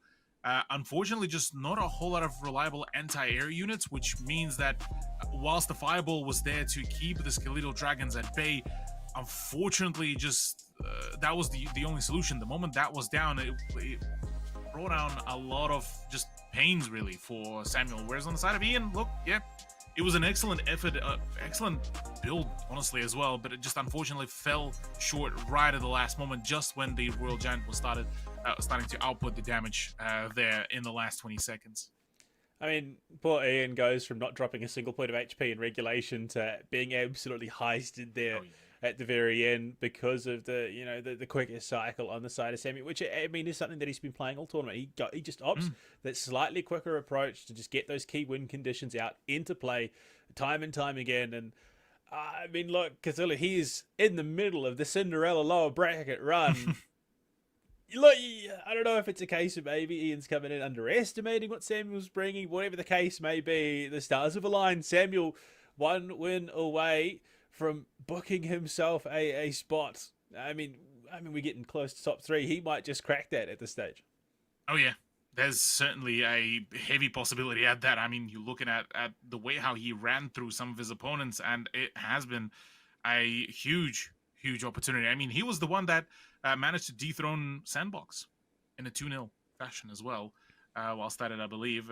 Actually, pardon me, I believe that was a 2-1 fashion. Regardless, though, still managed to dethrone, and having it done with one being a 10-cycle deck that actually very similarly resembles to what he just did before, and the other one being one of those quick spam decks as well. Certainly, Samuel does have the flexibility to do so. A log out, but Goblins in response. Tornado, so already Ian revealing early spells. The utils. Yeah, just clearing things out, and that mortar set up, trying to intercept. Nice Archer. I mean, you look at it, both players quickly dropping some key bits of utility here, and it's going to be Sam to try and pull that trigger nice and early. The Goblin Demolisher hitting the miner as he cuts deep behind that left-hand tower, but will still get some damage off at the very least. Okay, so far so good. For Ian, this has been a very early development for his run. Looking at the general lineup for Samuel, though, already revealing his own win game here. The cannon cart as well as the miner as well to be introduced. Should be able to introduce quite a fair few things. The bomber tower, though, one that's what you get with the overall kiting ability, but that should be countered at least partially by the mortar unit, so that should be still relatively well managed. The magic archer plus the knight as well combination should be great, as well as that the Goblin Demolisher is a very scary unit to really work around with. Trying to deal with the swarms. Demolisher cuts deep, and that's big damage out for Ian. Although he was in this position in the last game, he was looking like he had a pretty decisive lead, only for things to switch up at the last second. This quick cycle chip build out from Sam. It's the quickest, but it still means that he can get the miner out when he needs to. I think that bomb, more than anything, that bomb tower rather, is there to just deal with the swarm. Skeleton King revealed at the last second. Bomber tower, the mortar is connecting onto it. We'll drop the knight to draw that aggro out, and the Evo skeletons follow up. Skeleton King with the logs. Assistance going to be cleared out. The Demolisher. And what was looking like a pretty concise push coming out of Sam is going to be cut down at the knees. It will get a little bit of damage, but it's only a little bit. And Ian being able to really put in the damage there, which was actually pretty impressive, all things considered. From Samuel, at least, there was some sort of response, but unfortunately just not enough to really dish out enough of that punishment. And yeah, Bomber Tower, the Demolisher there, the arrows do manage to dislodge at least the tower, so at least there's that. The Skeletal Dragons as well to start making a push from there, but will be matching against the Magic Archer. Not the worst situation, but yeah, in terms of going into the overtime, Samuel will be at a deficit.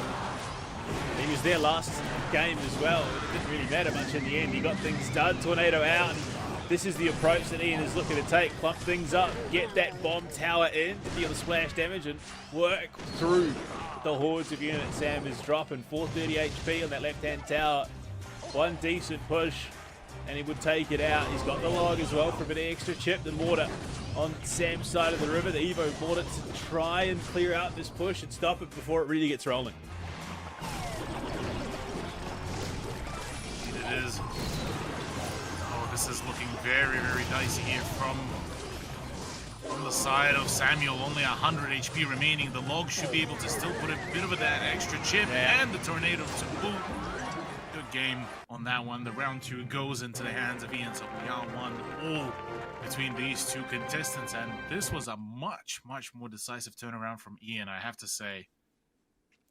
Yeah, I mean, just dealing with the hordes of units, Sam was trying to build up into a push, and I mean, look, there was an attempt again. Sam maybe not quite showing the flexibility he probably needed to in that situation in between games, and it did punish him a little bit. He's a little bit slower on that 4-card cycle as well, so yeah, it just allowed Ian to generate a little bit of momentum. He had the utility that he needed to slow these pushes down quick and concisely. So Sam probably going to have to make an adjustment here going into game 3. Yeah. And I mean, remembering the deck that Samuel did bring in, not a lot of the kite ability either, because whilst, yes, the mortar was there, but the mortar was more so used as the offensive tool rather than any form of defense, really. And in terms of its general positioning, we mostly seen it on the edges of the map, whereas, you know, you look at how Ian really played that I mean, as a matter of fact, you actually pointed it all out, I believe, right at the beginning of the game when the tower did get revealed, is that it's more so there for kiting to distract the initial push rather than anything else, and the rest of the damage that came out of it was more so as a byproduct of it. So yeah, once again, it seems like the kite game is going to be key here just in general for this sort of competition. Whoever does manage to master that to be able to still output the numbers will be the only victor. I mean, that's exactly it. And I mean, you win this, one game separating both Ian and Sam at a potential top weight. It is going to be top 5 if they win here, but potentially making that deeper run into the brackets. I mean, again, we're finding ourselves in a position where the stakes only increase from this point on. Oh, yeah. The stakes will absolutely be just full on, really coming out here. One more opportunity for both of them, really, to make that return to form. Both have had some really solid games. Both had some, well, not as solid overall, but yeah, the Goblin drills so far, I have to say, didn't give as much of the potential as one would have hoped to see. The main condition there for Samuel as well that he wanted to see, you know, the mortar plus the miner combo didn't really come to fruition either, as much as he would have wanted, and the ability to just quite literally just swarm in right onto his side of the map basically was the whole win condition there, no matter how you look at it. Yeah, I mean, we were seeing the mortar picked up pretty consistently today. I mean, I think we've 3-4 games in a row now that the mortar has been picked up in an attempt to try and stop pushes really before they even get rolling.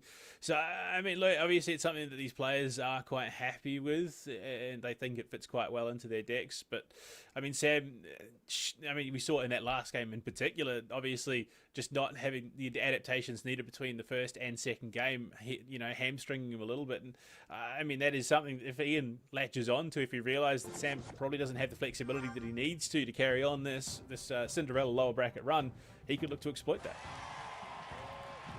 Quite certainly. Well, the final round of this BO3 is coming on out. Bar Barrel and the World Ghost to come on out from Ian, which could potentially indicate to maybe even that Ram Raider Pekka Ghost combination, but that doesn't seem to be the case. The Firecracker, though, instead is the choice from Ian. And on the side of Samuel, though, this looks like a Goblin dump deck, really, with just that quick deployment, quick cycle ability as well, which should be absolutely awesome. Not sure if that was entirely the intention for Ian, but the King Tower, whether intentionally or not, has been activated. Yeah, I think Ian knows that he may have messed up a little bit here. Quick cycle deck from Sam. I mean, he's going back to what he's found success in, which is that quick turnover. Ian's calling it early. Wow, he's not happy. He is not happy at all.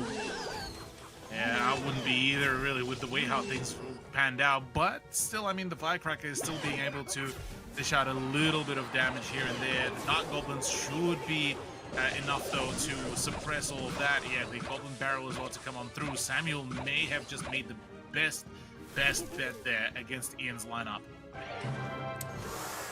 Yeah, I think Ian is going to be kicking himself. Royal Giant in behind that King Tower. The suspicious bush works his way up the left-hand side. Royal goes a little bit off the mark. Will allow some damage through it.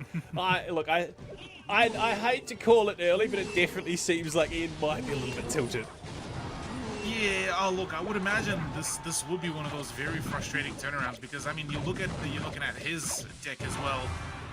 It's not really that heavy, you know, Ram Raider pick a ghost deck. It is a heavy lean towards the Royal Giant to be able to do much of the play. The Tesla Towers are all there. The theory is there. Unfortunately, though, the absolute nightmare that is the Goblin bait deck that Samuel has brought out almost perfectly counters that, and as well as that, because of the Firecracker's activation of the King Tower as well, this does bring in lots more of the problems. Evo Barrel comes out, and it is just going to be continuing compounding of losses there. Oh, the Ice Spirit onto the Royal Giant. He's not even able to get close. Gets aggro drawn to the cannon as well. Goblin Barrel cycled through. Once again, Sam is just continuing to apply the choke hold and tightening that hold onto Ian at the moment. He's gone from unfortunate situation to unfortunate situation.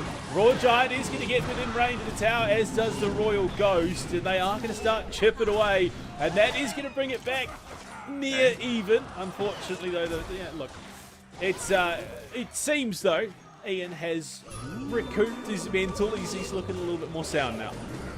Yeah. The Bar Barrel as well is there to shut things down for any sort of approach, but I mean the suspicious bush plus the Goblin Barrel as well has been a great synergy for Samuel to just keep on applying the pressure no matter how you look at it, given that the suspicious bush does get basically tricked out by anything but that Tesla Tower as well. That gets shut down pretty promptly as well, and the early, very aggressive position of it will be delaying the initial push, but the Goblin Barrel is there to keep on applying more and more punishment, and as it stands, the overtime is not looking particularly too pretty at the moment. It definitely feels like momentum is shifting a little bit, but this Evo Valk is denying Royal Giant as much as it can. We'll still get some chip damage out as we hit the 5 minute of overtime. Triple Elixir means that this quick cycle deck, which is already fairly hefty based from Samuel, is going to be even quicker. Suspicious push out, and Evo tears the tower. Is going to deny it before it even gets more than a foot across the river. Royal Giant out once again.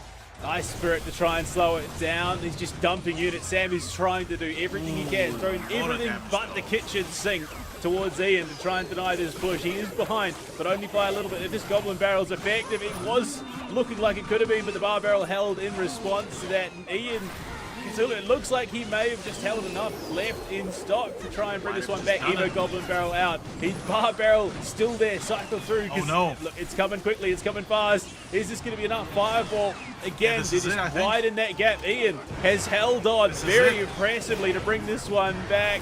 Ian, he was spamming tier emotes, he was calling good game, but who knows? Who knows? Maybe this was all mental. Maybe it was him saying, look, I've won this already. It's not my mistake, but yours. Oh man, an absolute tilter for Samuel, really, after this matchup, given that, yeah, look, I'm not going to sugarcoat it. The start for Ian here was absolutely tear-bringing, really. The activation of the King Tower, the initial pushes were absolutely failing, and once we got into the second half of the overtime, this is where the whole grand plan really unveiled. This is where the unfortunate turnaround of the Valk Goblin bait deck really fell through, and despite the fact that you're looking at the average elixir usage being the 2.4 against the 3.3 of Ian's, it just was not enough. It was just too squishy there. Whereas for Ian, he managed to keep the control of it. The Tesla Towers as well managed to actually pitch in on the whole dilemma. And in general, yeah, this was an excellent turnaround for Ian. I mean, like you said it yesterday, a famous Australian gamer once said it's 95% mental, and it seems that for Ian, it is indeed 95% mental, trying to get into Sam's head and living there rent-free. Called a good game early, but it wasn't good game for Ian. It was good game for Sam, unfortunately, and his Cinderella lower bracket run ends. Looking at the decks, though, I mean, Sam looked like he was going to have exactly what he needed to carry on that run.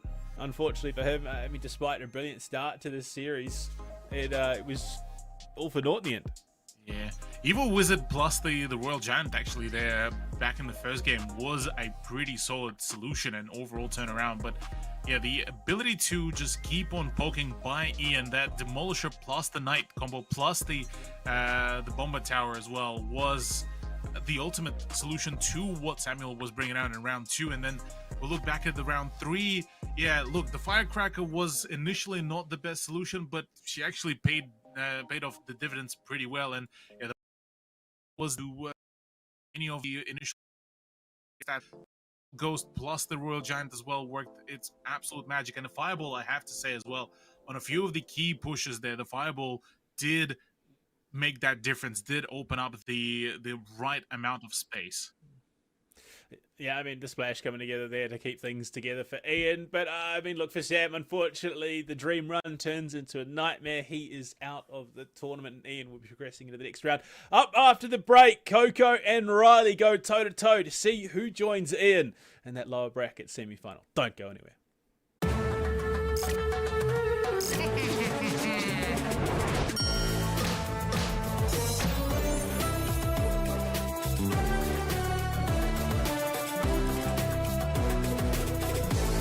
Introducing the new and improved LetsPlay.Live. New look, new feel, new tournaments. Play and compete in dozens of esports tournaments from Open Division to Pro. Check out our new platform at LetsPlay.Live.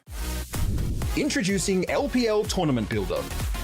Build your own tournaments for up to 16 participants in 3 easy steps. Choose one of the 53 supported titles across PC, console, and mobile. Select the tournament format and number of participants. Set the prizes for your tournament. It's that simple. Your tournaments, your community, your way. Try LPL Tournament Builder for free today at Let's Play Live. Play for free and win prizes with LPL Showdown, a weekly tournament series at Let's Play Live. Currently available for Brawl Stars and more. Earn LPL points to redeem in the Showcase shop for subscriptions, digital and physical prizes. Subscribers can also win cash prizes and receive double the LPL points. Sign up for free today at Let's Play Live.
Coming back from the break, we are looking to jump into another interesting matchup. We've had one North American book their spot in the lower bracket semi-final. Now it's time to see if the other North American can, of course, Riley taking on Coco. And I mean, Riley, a bit of a fan favourite. Why I say that, it's a bit divided. Some people are backing him, some people aren't. Coco, though, look, he's, again, I've said it time and time again. He's looked ice cold, Cthulhu. Coming into this, he might be in the lower bracket, but he's looked stone cold to the run at this point. Sam and him mirroring each other through this lower bracket run. Unfortunately, Sam's run is over. The question now becomes, can Coco continue where Sam failed? Well, yeah, this is going to be the ultimate question, I suppose, really, between Coco and Riley this time. Riley was able yesterday to sport quite a fair few interesting deck builds as well. I mean, you're looking at the overall playtime. Yeah, look, the battle count does become quite daunting when you compare Coco. And for this is going to be the ultimate test, really, for his flexibility as well, because you look back at his yesterday's games, you know, the bait chip decks to come around, the Mighty Miner plus Demolition, Drill combo as well, the Ram Rider, P.E.K.K.A. Ghost, the absolute, you know, the meta favorite, the Lava Loon as well. So there is quite a fair bit of a variety that he brought out yesterday. Look at it all. Was an absolute stomper of performance. Yeah, I mean, that's exactly it. Now, look, there are people who would have seen the head-to-head matchup and said, oh, but Riley has an 80% win rate. 67% win rate over 50,000 games is still an insane record to be holding. Jumping into game one, though, Coco and Riley looking to book that lower bracket semi-final spot. Jumping into game one, both playing patient, both holding for the moment, trying to get a read on the other. And the initial attempt at the read would be quite big here. Hoping to find some sort of the opener. So guards versus the bar barrel is not a bad choice whatsoever, really. The death for the counter-attack play there would have been quite big, but unfortunately the Cannoneer Towers basically get rid of that singular unit pretty quickly. So key point here is going to be obviously, well, try to maybe go for the dump play here from Riley to try to counteract those Cannoneer Towers. But kiting is good. Okay, guards is being deployed here on top of the E-Spirit as well from Riley. It wouldn't be a bad choice at all. I mean, in terms of elixir trade, I think at the moment Riley is definitely looking a little bit more comfortable. And I mean, for the most part, this is a mirror matchup. If we get a Fishman, okay, so it's going to be a Monk next revealed from Coco. Either way, it's the one card difference, a Fisherman for a Monk. Honestly, I'd take that trade. The Monk does, though, come out from Riley, so well, unless up next is going to be the Fisherman. Yeah, it sure this is a mirror matchup. It is all right. matchup, yeah. Interesting. I mean, look, both players getting to read on what they wanted to do, and they obviously came to the same conclusion here. It is a battle of the bridge. The Royal Giant going to be dropped on the bridge as well. Bar Barrel out, but that Giant is going to keep on chugging. Fisherman pulls him into range of both towers, and they are going to try and finish it off, but the Royal Giant will get some damage out, and I think that's exactly what Coco wanted to happen. And there you go. It is a mirror matchup through and through.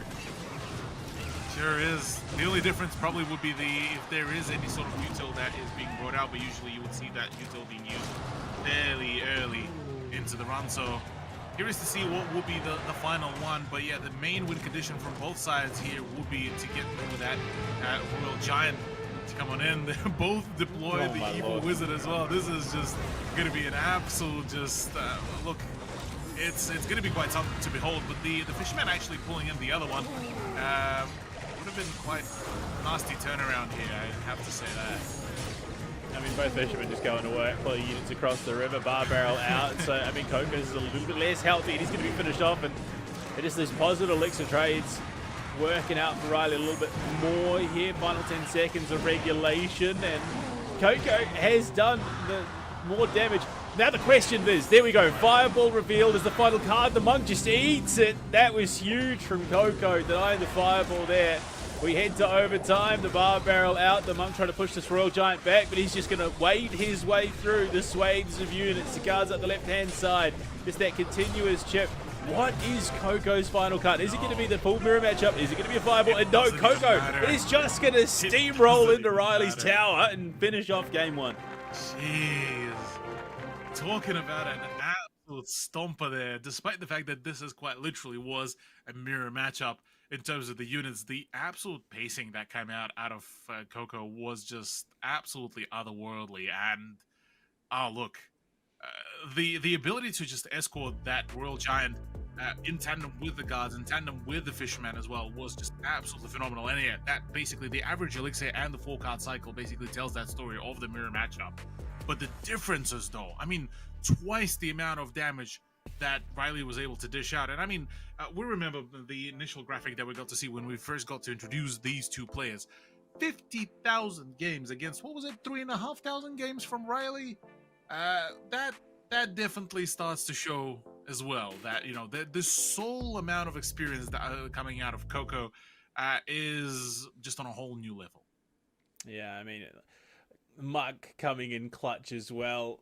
Yeah, the Monk has been good. That timing could not have been any better. And I think, like, despite the fact that it was, I mean, the fact that even Riley started off getting some positive elixir trades there, and Coco was still able to come back in such a dominant fashion, being able to cycle through and get 2 Royal Giants up. I mean, look, the second one didn't really do much because the first one had already steamrolled into the tower in overtime. But look, either way, yeah, I think Coco is going to have a huge, you know, mental boon off the back of that. He's going to be very confident, I think. Oh yeah, absolutely. Yeah, for Coco, this now is within one more round to just push himself further into the bracket, make sure to, well, completely obliterate the opponent. Riley, unfortunately, hasn't really managed to show a whole lot of signs of life here going into the second round of this BO3. And I mean, yeah, just to overall see where we could have gone. I mean, things might be looking a little bit dire for him, because if he's being beaten at the same deck game that he's bringing over, that also is a bit of a chip to the mental, I have to admit here. I mean, look, picking a deck is good and all, but if one player coming into a matchup is better at that deck than the other person, yeah, look, it is going to be one-sided because they just understand the fundamentals of it that much better. And look, to be fair, it is a little hard to get a read on Riley when all you can see is the top of his head. Yeah, so, I mean... He's not revealing too much. It's almost like he's playing poker. He just wants to keep, you know, straight face, not revealing anything, doesn't want to give away any sort of emotion so that their opponent doesn't know what's going on. But yeah, look, confidence is key, and Coco looked very, very confident after that first game. Riley, I mean, he's got the smarts, he's got the theory crafting, and there is a lot of demand for him taking on Ian in that next round of play. Whether he gets there or not, it's Coco. Honestly, I would be posing Coco as the one to potentially verse against Tar in the lower bracket finals, but for the time being, to focus back on this very matchup, the logs have come around. The early showcase of the win condition from Riley to be using the Goblin Drill might be a little bit of a premature play, but the early damage is always good, and I mean, he did manage to net himself just about roughly 300 damage for the right tower, so that will be great. Archer Queen, on the other hand, though, could be a bit of a problem. Looking to quickly deal with the units piling up on the right-hand side from Riley and the Skeletal Giant there. Skeleton Giant. Walking through Bomber Tower to try and draw some aggro and deal some splash. Log throwing again. Riley just throwing everything in the kitchen sink to his entire deck revealed, in fact. As that miner does come on through in response from Coco, just working, chipping away at that right-hand lane. Right now, Coco does hold the lead the first minute of play. Yeah, Here's the tower in response. Look, Coco, again, he's just stone cold. Happy to play his game. Indeed he does, yeah.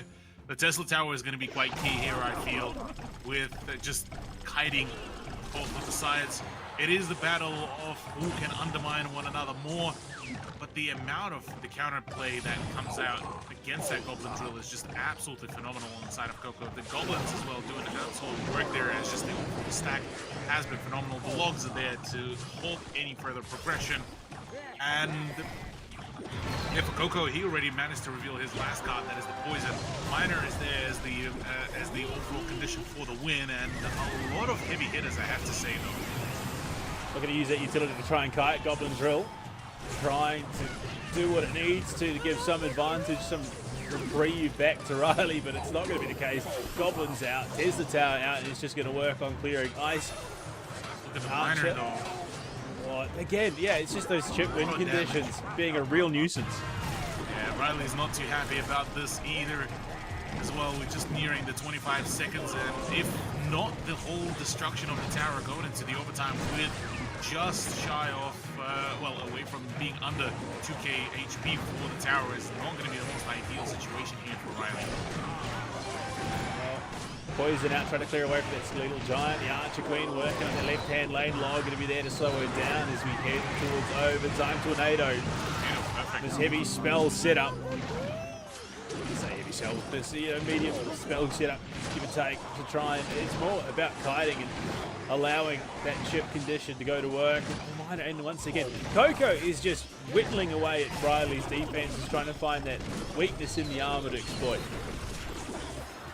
Just about to say, when are we going to see the Goblin Demolisher as well? Because he didn't really get to have too much of the avenue either between the, the Tesla Tower and the Archer Queen that has been brought out, as well as that the Ice Spirit as well, the Evil Ice Spirit too, from Coco. The Goblin Demolisher didn't really get that much of a space to really play around with. Finally, he does get the push to potentially happen on the right lane, but even that doesn't even reach the end of the breach there for Riley, and it's just frustration central no matter how you look at it. And a miner again to keep on chipping away at 1300 HP already. I mean, the Goblin Drill, even Evo, hasn't been able to find the same success. Knight up the right-hand side, Skeletons and Ice Archer drop left, the Log there as well to clear some space, but I think it's a pretty significant deficit for Riley at the moment. He's well behind the miner set, and again as we hit triple elixir, and that miner is just going to keep cycling through and keep chipping away that right-hand tower. Yeah, well, the Goblin Drill though does come around for the left tower to try to just keep on pushing in, keep on dishing out damage. The Goblins do come out at the very right time. The Demolisher is there. The last moment attempt, the Archer Queen plus the Tesla Tower to shut things down is great. Tornado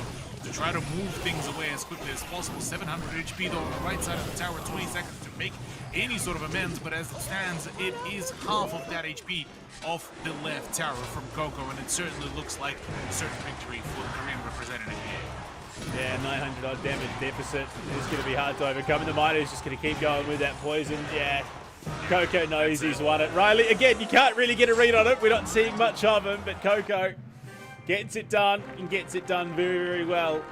Stone Cold locking it in, and unfortunately it is not going to be a North American derby in the lower bracket semis. Yeah, quite unfortunately for Riley here, this is the end of the run for him in every sort of possibility. For Coco, this is the continuation, a very strong contender to make that run through the lower bracket. And I mean, the introduction of the Archer Queen plus the Tesla Tower managed to really shut things down quite heavily, albeit Riley did manage to make a very valiant effort. I mean, you're looking at the overall play, the 4-card cycle as well, 8 for Coco, 9 for Riley, just meant that there was just that extra few bits of the push that could happen, albeit the average elixir usage is relatively negligent, 3.4 to 3.1 between the two of those, but Coco just his management of when and where does he deploy his units was just absolutely crucial. In those few seconds of the overtime as well, you could see that, the moment that extra scary push comes around, the moment the Goblin Drill gets activated, the moment the Knights get brought out, instantly, the deployment of the Tesla Tower, the deployment of the Archer Queen basically made that whole difference because of that extra pressure, because of the ability to just keep on handling that whole squad, and the squishiness as well that came out from that overall play from Riley did not particularly bring any sort of dividends. Yeah, I mean, not to mention that the answers for that miner were pretty swiftly dealt with, holding the poison in pocket. So Coco was consistently stacking those two together. So it was never the miner just going in by its own lonesome. But I mean, it was wanted. It was desired to be Ian versus Riley in the lower bracket semifinals. Unfortunately, that dream is not to become a reality. It is going to be Ian taking on Coco up next in this lower bracket semi. Both players coming out of their respective quarterfinals looking very, very confident. I mean, Ian, yeah, look, it was a reverse sweep to get there, but by the end of that best of 3, he was looking fairly solid, whereas Coco, from start to finish, dominated Riley on the map. Oh, yeah. I still think that Coco might have the upper hand here going into the battle against Ian, just because of just the sheer confidence and how he really plays out his game. For Ian, on a fair few times, he has been tested on, how do you react or how quickly do you react to some of the deployments. The plays against the miners basically meant that he needed to have at least some sort of an extra card up his sleeve to really go for the counterplay. He couldn't really fully commit to some of the offensives, and that, on a few of the occasions, showed some cracks in his overall composure. Yeah, I mean, I would imagine you'd hope that there has been a lesson learned after those matches, but we'll have to see, of course, going into it. I mean, Ian, a bit of a fan favorite, especially out of the North American community, whereas you look at Coco coming out of South Korea. It's North America versus APAC, not a matchup that happens all too often in esports, but it's great to see it here during the LPL World Tour. And you look at their approaches. Coco has been locked in, he's been drilled. Ian has taken a little bit to get warmed up, but I think, again, maybe that comes down to the fact that he's had to play less games through the lower bracket. He had the opportunity to sit, wait, and watch. But either way, I mean, this is promising to be a very electric game. Oh, yeah. Oh, absolutely. I'm keen to see how this will really pan out because both players are pretty knowledgeable about how they use how they set up their decks. Both are able to play for the fast and for the slower builds as well. So look, there should be, on paper, this should be a very close matchup, albeit for Ian this has been sort of a fairly disappointing run, I'll have to say. A lot of times we would see him show initially some good teeth, and only after a few slaps he would then actually be able to fight back. Whereas for Coco, yeah, this has been a pretty steady run. He's going into the Swarm, Goblin Spearman. Okay, the bats and the mortar as well. Demolisher out, and Cannon Carts looking to try and spam units in towards that bridge, try and get an early push going. Bomber Tower being able to splash out and clear those swarms as well. So both players bringing decks that counter the other reasonably well if played right. I'd say Coco is actually almost using the similar deck that Ian used against Samuel in the last round as well. So this will be quite funny to see how Ian will be able to base his sort of approach against what was his deck as well that he built up. Instead, he's deciding to bring out the what looks like originally, or at least it looked like a Goblin bait deck, but this time it is the Miner that is going to be the key player for the damage of the turrets. Sorry, no. I mean, it's almost as if we saw the decks from that last series carried over into this one. Very, very similar, almost identical in fact. Cannon card out, Bomber Tower in place, looking to try and deal with that inevitable push that is coming. Ian working his way up, has conceded a little bit of damage, but I wouldn't say anything substantial. Coco, a little bit more, and that mortar is going to go to work on the Bomber Tower. Can stop the Cannon cart in its tracks, just out of range to deal any damage to the tower. And the Miner, unfortunately, aggro drawn onto the skeletons and the Knight there as well. So, look, we've seen the last couple of series dancing around this chip win condition and being able to intercept with your own units. I think to see that both sides do have at least some utility to counter some of those squishier units, so both have came in quite prepared for those rush tactics as well. The Cannon cart does manage to get rid of the Bomber Tower as well, which is quite a solid turnaround, which should allow basically the inability to kite any further over the units, but Magic Archer is there to really be the secondary sort of the plan B, I suppose. Out. The Bomber Tower in response, going to clear out the swarm. The mortar back in play, and we are seeing these cards consistently being placed in almost exactly the same spot. Cycle after cycle, bats out. We're heading to overtime. Tornado reveal as Coco's final card there. Has a lot of AoE to clear out these closely tight-knit unit swarms. Arrows to try and clear that tower. Skeletons out in response as well. There's just going to be a flood of action up this left-hand lane. In fact, that's all where it's heading. Oh, what a tornado. Pulls the Miner in, activates the King Tower. Yeah, this is a perfect opportunity here for Coco to maybe make the retaliation play here, because with the King Tower being activated, the Goblin Drill is out to make that play as well. This should allow for a little bit more flexibility to play, but the tower plus the Archer combination not a bad choice at all for Coco. For Ian, though, we're looking at the overall run. He does have a lot of, well, a good balance, as a matter of fact, of just a little bit of tankiness, a little bit of the poke ability from some of the smaller units, like the bats, like the spear, the goblin spearman as well. And overall, this is a great potential for him to make the play, though I'm not yet fully sold on that idea. I'm going to be honest with you.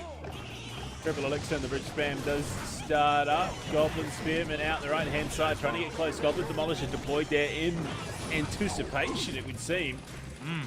Nice Archer deep, looking to slowly build up a push when the miner goes in, only to have a bomb tower dropped on top of it. Ian, he's still playing from behind at the moment. The deficit does mean that Coco, if he can sort this out for another 30 seconds, will likely take this opening game Demolisher. And you look at the defensive setup from Coco, his support cards are really enabling this Goblin Drill to get it and do the damage needed. Miner once again deployed left-hand side, only to be intercepted. That King Tower just chipping away as we head to the final 15 here, Cthulhu. And Coco, again, he's just sticking to his game plan.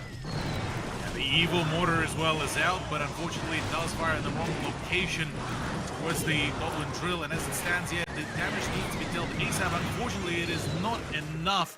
The first round to go into the hands of Coco, and yeah, that was the perfect turnaround that the Korean representative would have wanted there. The first round to go into his hands. For Ian, yeah, definitely very dissatisfied with how things turn around there. Yeah, I mean, it was a pretty concise effort there from Ian. He was trying to pull it back, but every single step of that way, Coco had something down that was going to just stop that push that was coming. There was a lot of concerted effort, a lot of spam over towards that left-hand bridge, and look, Coco just does not seem to stray away from what he wants to do. Even when he loses, he tries to stick to that win condition as truly as he can. Yeah. The funny bit is as well is that you look at the deck builds. If Ian would have went for something that is that had some of the air units as well, he would have had a much easier run there. Because you're looking at Coco's build, a lot of it is just for ground units only for the most of it. Apart from maybe the Magic Archer, but even then it would be very much of a problem, no matter how you look at it, really. And whilst the shortest cycle being the 9 deck cycle for Coco, whereas for Ian it was a 10. Yeah, look, just Ian unfortunately couldn't really manage as much as Coco did, and at the end of the day, it was the overall pressure that came out of him. The activation of the King Tower as well definitely helped in spades. Yeah, I mean, on top of that, seeing Coco just consistently being able to bait his opponents into these overcommitments and then sending his win condition in to do some big damage is everything. So I think you got to be careful in a matchup against Coco. And I think, Tar waiting in that lower bracket final, if Coco does win this matchup and go on to face it, I would imagine Molite as well sit and wait and watch, and just in case, to find out who is coming to beat him in that grand final, you got to be careful, because if someone like Coco, honestly, there are a number of players in this tournament who have played that exact same way. If they find that opening and they're able to exploit it, it can be a deadly combination.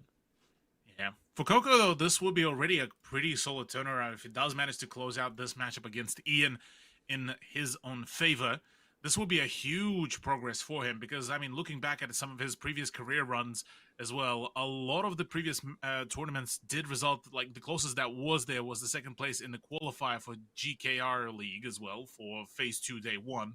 And then you look at all the most recent one, the LPL World Tour Season 1 Open qualifier was actually thwarted in the run by an Indian representative that is Lens as well. And before that as well, the Clash Royale League season leaderboard, he was only on the 13th place. So there's still now, this is a huge improvement for Coco. This is a huge opportunity for him to be able to really push himself through this whole bracket, to push himself through those opponents and get himself on the higher pedestal positions as well. Maybe at the very minimum, he's cracked top 4 here in this competition. There's potentially already top 3 if he does win this next game as well, which, I mean, you look at it, top 4, you got representatives from North America, Japan, South Korea, and Egypt. Unfortunately, that all North American derby never happened. As we jump into it, Zap revealed early by Ian, Zap revealed by Coco. I mean, Cthulhu, what do you reckon? We've already had one mirror matchup today. Do we get another one? Why not? Why not? I'm all for it. This is going to be quite a crucial beginnings lava hound as well to be brought out from Ian, potentially indicating for the lava loon combo to be brought on out. Guards to poke away at the tower, which is not the most ideal beginning. Infernal Dragon as well to counter the play. Yeah, there it is. The lava loon coming around. This will hurt a lot, including the void as well. Goblin Cage dropped there as well to draw some aggro, but the lava loon combo is going to get close. Bomb dropped. The lava hound going to start chipping away that tower, but the goblin, he's out of his cage, he's in, and the balloon revealed there. No, sorry, not the balloon. Yeah, interesting. So I would have thought that maybe this was going to be a mirror matchup, but Coco's opted for a different plan, it seems. So, I mean, the introduction of the flying machine is certainly not the frequent thing that we get to see here out in the LPL World Tour as well. So, look, Coco definitely bringing out some spice. His lava hound, a lava loon, as a matter of fact, both the combination is there. So, slight reiteration. Valkyrie on Ian's side, plus the tombstone, plus the skeleton dragons as well.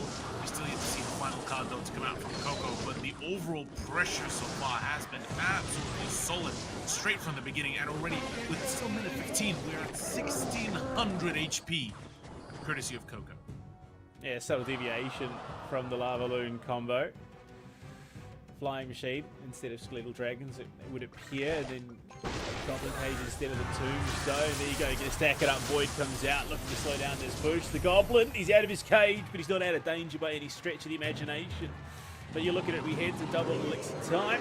Yeah, and regulation. Lava Hound for both players dropped as they can start cycling that a little bit quicker with the include extra elixir.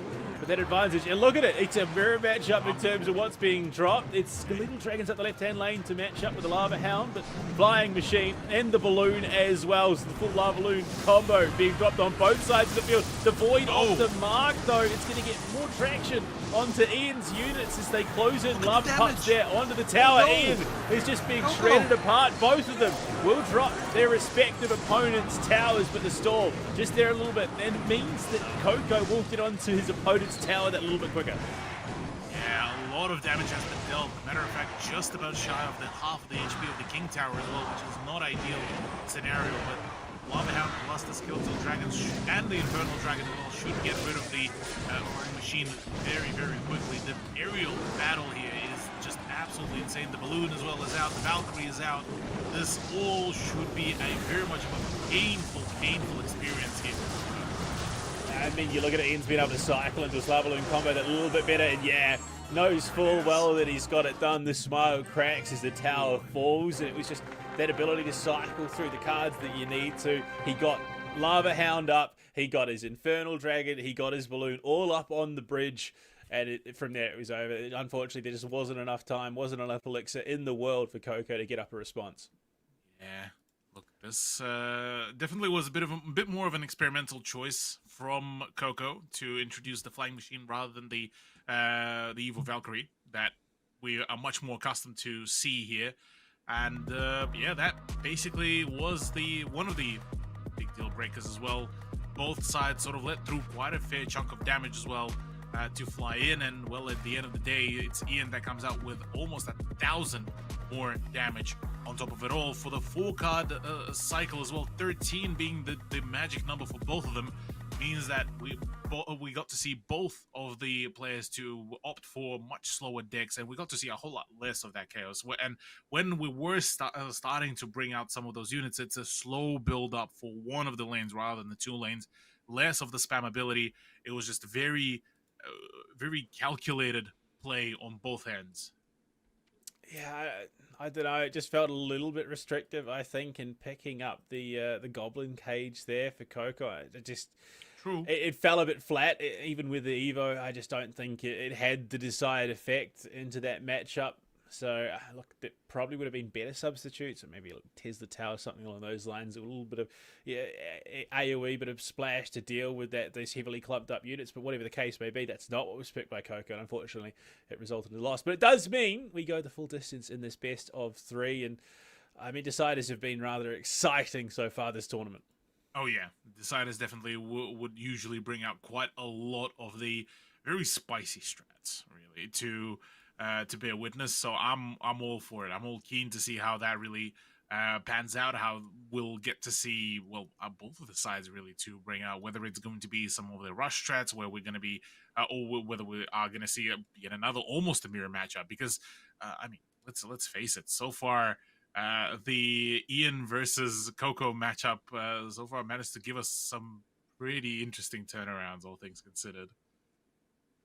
Yeah, I mean, just being overwhelmed in the way that Coco was, it was a bit unfortunate. We've seen him absolutely thrive when he dictates the pace, and Ian now turning it on his head and saying, you know what, I'm going to be the one to dictate a little bit of pace here. And when he got that opportunity, he absolutely thrived in it. So, I mean, going into this game 3, we've seen it, in between these games, fixing up the deck, and we've seen it go very well for some players and very, very poorly for others. So, I mean, this is when you dig deep. This is when you deep into the strat book and make sure that you're bringing out the absolute A quality decks to try and make something happen here.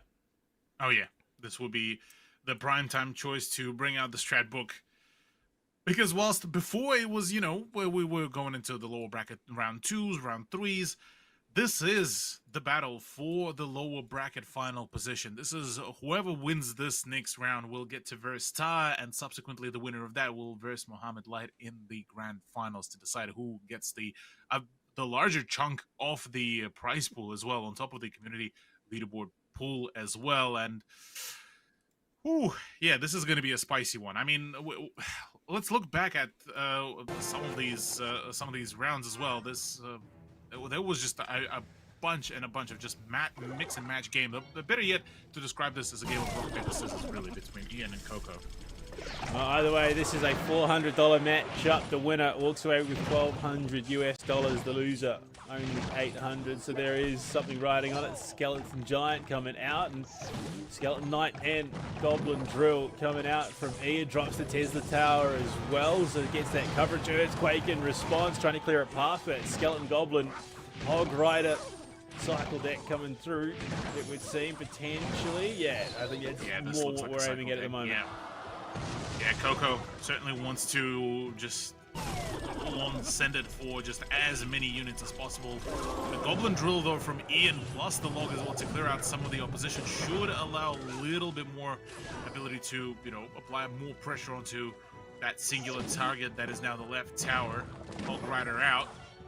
Is it going to be enough against the Tesla Tower? This is a perfect little time to kite, just not deep enough for both of the towers to be activated. And betting the aggro out of that Hog Rider. I mean, give it the deck. Shouldn't be long until he gets back up. Earthquake dropped on the left-hand tower to just widen that gap a little bit. Coco, the trade of the high spirits as well. Yeah, look, they are a commodity on the battlefield, and not one that's very expensive either way. Just there to help cycle through back to the Hog Rider to be able to threaten the Skeleton Giant out. The Goblin Drill Evo up, and with the poison as well. He's going to be getting some nice damage out onto Coco's left-hand tower. Dropped in response to the Goblins to clear things out. Well, that deficit flipped on its head. Goblin Demolisher going to finish off the Tesla Tower on Coco's side of the arena. Ian, for the moment, he's got advantage, but for how long is the question as we hit double elixir time. Yeah, the advantage is going to be, though, key here. I'll have to say that Goblin Drill plus the poison will be quite crucial. We did get to see a few of those variations, whether it's Miner plus the poison, or whether it's now Goblin Drill plus the poison. Plus, well, in this case, it's going to be the skeletons as the other primary force of the Forge. Demolisher is there. Unfortunately, the AoE of that explosion is not enough to really deal the damage as far as I've seen it.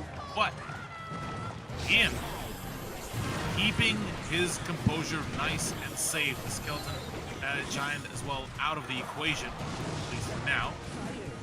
And certainly Ian has managed to really study his opponent. This time this is going to definitely hurt Coco. Yeah, I mean, Ian repeatedly being able to break through Coco's defenses and get damage onto that left-hand lane. We are going to be heading to overtime. That one is a guarantee. No one in range to actually kill off a tower and get a crown. So we'll have to play it out. 2 minutes on the clock. We are going to be rapidly approaching triple elixir, but this Hog Rider deck for Coco just hasn't found the opening it's needed to. Every time it's going to be that Tesla Tower propped up, baiting things out. The Goblin Drill evoed up once again, paired with the poison to cover. And this is just the power of the Goblin deck. Yeah. Tesla Tower does get taken out, and the Goblin Demolisher does not really get much of the avenue to really play around. Unfortunately for Ian, that was not the best timing possible. Hog Rider gets sent to the right lane to try to disrupt any sort of push, and certainly he will be able to land a hit, but that is not yet enough to dislodge the competition as it stands. Minute 18 to go. Log goes out to try to reinforce the Goblin Drill, but with the Skeletal Giant to boot, this was not really a very prosperous opportunity there for him. Yeah.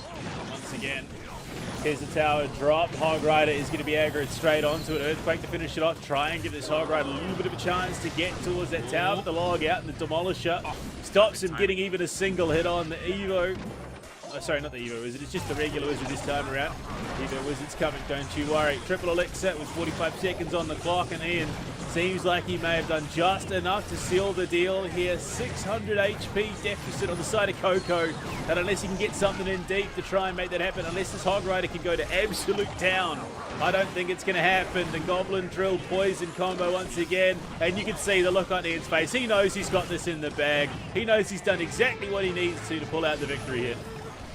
Right, certainly the case, yeah, the ability to hold any sort of progress whilst the drill was doing its job, plus the poison as well, yeah, did the absolute spades. And unfortunately for Coco, yeah, that ice cold personality will be shut down. Top 4 though is still a very valuable turnaround for the Korean representative, and yeah, and basically laid down the arms, laid down the weapon, and Ian gets to progress into the loser finals. GG's on both sides, and yeah, Ian with the reverse sweep, despite a brilliant start to the series. Coco unfortunately cannot keep that composure. He cannot get it done, and well, North America didn't quite get its derby in the lower bracket semi-finals. At least they still have a representative going into the top 3. Look, I have to say, despite everything that Ian had to endure there, he played some pretty solid Clash Royale. Oh, this was a phenomenal turnaround for Ian, honestly. Yeah, the way how he managed to really pull his game together was absolutely phenomenal. The Goblin Demolisher there worked really excellently in tandem with the Knight, being able to really just keep on staggering any sort of advances. The Tesla Tower was there to back it up if things did get dicey. The skeletons there were good for the pokes, and yeah, I gotta give the kudos to that combo that he brought out. Poison plus the Goblin Drills did just the right work there, whereas yeah, for Coco, unfortunately, a heavy misread. Yeah, look, I don't even know if it necessarily was a misread, just an outplay. I think Ian adjusted, made the right changes deck to deck, and I mean, Coco, I mean, this Goblin Drill, we're repeatedly seeing it played. We're seeing players sort of figure out what they need to do to enable it. Same with the Miner, and you know, the Poison Miner combo, the Poison Drill combo working out. And I think this deck here is what let Coco down. The Goblin Cage of the Flying Machine didn't quite mesh with the rest of the deck and the way that the Skeletal Dragons and the Valkyrie did for Ian. And look, maybe if he hadn't made those deviations, Coco might have won this in a 2-0. Yeah, look, Coco definitely, I think one could say, probably overcooked there a little bit with some of his ideas and the choices. This lineup for the deck 3 was actually really solid, all things considered. The Skeletal Giant, the Hog Rider there, Tesla Tower was there, the Wizard was there, the Barb Barrel as well. All were a good set good set pieces of a successful deck. Unfortunately for Coco, the deck that Ian brought out was just that much more potent, that much more in terms of the synergy, and yeah, the fact that it was all a brawl for the left lane basically sealed the deal. And then there were 3. We head into the lower bracket finals. From there, we head to the grands up after the break. We'll see if Tar can get his rematch in the grand finals, or if Ian is going to come and claim that for himself. When we come back, lower bracket finals time. Don't go anywhere.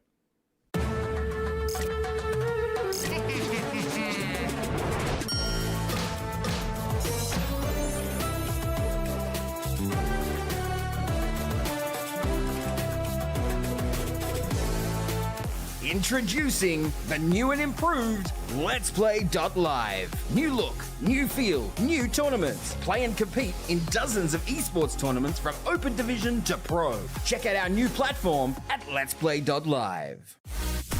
Introducing LPL Tournament Builder. Build your own tournaments for up to 16 participants in 3 easy steps. Choose one of the 53 supported titles across PC, console, and mobile. Select the tournament format and number of participants. Set the prizes for your tournament. It's that simple. Your tournaments, your community, your way. Try LPL Tournament Builder for free today at Let's Play Live. Play for free and win prizes with LPL Showdown, a weekly tournament series at Let's Play Live. Currently available for Brawl Stars and more. Earn LPL points to redeem in the Showcase shop for subscriptions, digital and physical prizes. Subscribers can also win cash prizes and receive double the LPL points. Sign up for free today at Let's Play Live.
Yesterday, 16 players entered this tournament through the double elimination bracket, vying for the top spot. Cthulhu, we find ourselves with 3 now remaining: Tar, Ian, and of course Mohamed Light, waiting in the grand finals to see who is going to join him there. In our lower bracket final, though, Japan versus North America, Tar versus Ian. Both have had some standout moments in this competition, but look.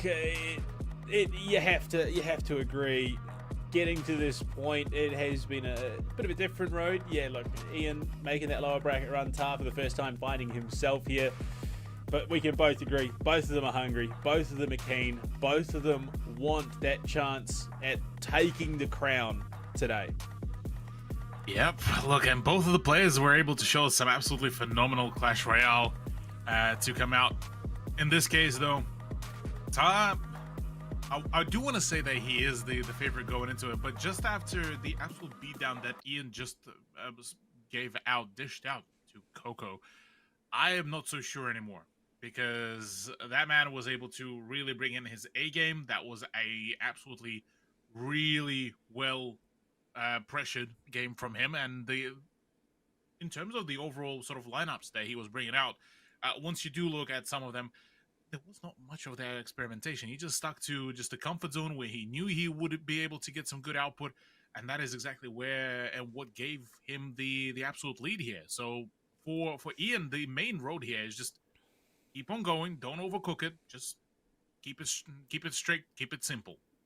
Yeah, but I mean, this is a grudge match for Ian. He was knocked down to the lower bracket and from the upper bracket semi-final by Tar in a 2-0 sweep. So I think Ian looking to prove that was a bit of a one-off. And look, he does have that potential to take out a series against Tar at the end of the day. But I mean, Tar only dropping a single game up until he met Mo Light, and then unfortunately dropping the series. In fact, taking the first game away from Mohamed Light in that matchup itself speaks volumes to what he is potentially capable of in this tournament.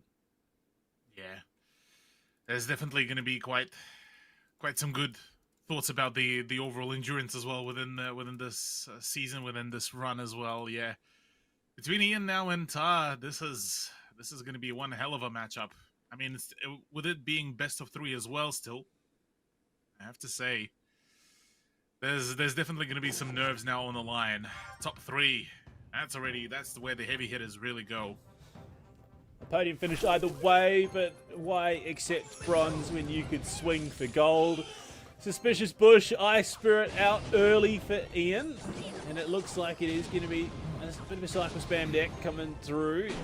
Mortar out, Goblin Spearman for Tar rather, and the Goblin Spearman there to try and intercept the Goblin Barrel. So once again, both players looking likely at a chip deck at the moment. Archer Queen there, plus the Evil Valkyrie as well to be able to shut down the push. You're not particularly happy about it. But yeah, for Tar, so far things been looking pretty sweet. The miner as the win condition to be brought out here from him, which is excellent. Base now, or rather backed up by the Skeleton King, plus the sheer abundance of goblins as well, should make things a little bit more proficient, all things considered. But he did have a bit of an ace up his sleeve, and that is the Cannon card, the potentially unsung hero, really, of the LPL World Tour.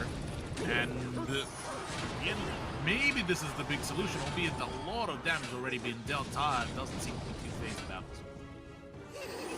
Actually, that miner was a little bit off the mark. Evo Barrel's coming out, looking to deal some damage, but the Goblin Spearman dropped in response. It's going to be great damage up that right-hand lane, and Tar a little bit less phased. Ian smiling a little bit, realizing, yeah, look, maybe, just maybe, I'm getting something off the board here. That Goblin Mortar evoed up, and he's saying, oh, please stop. No, I don't want it no more. The Goblin, oh no, not the another Suspicious one. Bush gets out, will clear out the Mortar at the very least, and I mean, Ian has bled a decent amount of HP on that left-hand tower. Yeah, both sides have bled quite a fair bit of HP. 50 seconds for the regulation still there, but a lot of that damage being put in. Finally, that miner does get shut down. Goblin Barrel to come on out, but this time it's arrows to counteract the push, and that is the final card to come out from Tar. Perfect way to shut things down, but is that going to be enough to prevent any further advances? Oh, the Goblin cart stopped before it even really left the start line. That's unfortunate, but I believe Suspicious Bush paired with the Goblin, the Goblin Barrel rather, at the last 20 odd seconds of play. Suspicious Bush going to work its way up onto the Mortar as we are looking to approach overtime here once again. Advantage there for Tar, but it's not a done deal by any stretch of the imagination. Not at all, yeah. If the push through does come to fruition, Ian might still be able to steal away the first round. Though that disadvantage in HP can still be quite problematic to really deal with. Still a fair bit to bleed through, and well, I mean, minute and 45 to go through. There's still some time to really make that dream come true. 2 Goblin Barrels to come on out, but do get wiped out relatively with ease, but just about enough damage. We are actually pretty even on the health. Barrel dropped, but the response comes in the form of the bats and arrows. Evo Mortar out once again. The response being here, the Evo Valk Barrel drop, preemptively dropping the Spearman there from Tar to intercept. 15 seconds before we hit triple elixir, and then we are just going to start to see the swarm, and there you go. Spam over towards the left-hand bridge. Arrow's not going to do a heck of a lot. That cannon cart going to be intercepted here a little bit, but it is going to be a little bit dicey. Goblin Barrel out once again, but Tar is reading this brilliantly. The Goblin Spearman and Bats being dropped that time around to intercept them. Yeah, starting to see a bit of a struggle here, having to cycle through a few more extra pushes, a few more extra trades. The elixir trades, though, it was quite nice for Ian there. Again, pushes them once again. The Goblin Barrels around, preemptive launches off the Goblin Spearman as well as just the Goblins in general. Been a good opportunity here. Fortunately for Tar, he's still at a health deficit, 23 seconds to go, and there's not much else to be done. The Skeleton King does get deployed, the full swarm. There you go, that's the change. Goblin Barrel's coming out left-hand side, 12 seconds left, arrows to clear it out. He does, he gets it through. Tar finally breaks the line, and that Evo Mortar is going to take game 1 for Tar, but Ian, you look at him, he's already talking, he's chatting away to the coach. I would imagine sitting there in call with him, trying to figure out what they need to do, because, I mean, it was a very close run race come the end of it there, Cthulhu. Ian, I think he realizes, you know what, okay, if I make these slight adjustments going into the next deck, this could be where I reverse sweep out and book a grand final berth. Yeah. Well, for Ian, I mean, this all seems to be par for the course. I believe his just previous matchup against Coco, it did begin with a loss against him, and then the 2 subsequent rounds were very much in his hands. But I mean, look at that differential in the damage as well. Only just about 400 damage more by Ty at the last end, the last push of that swarm.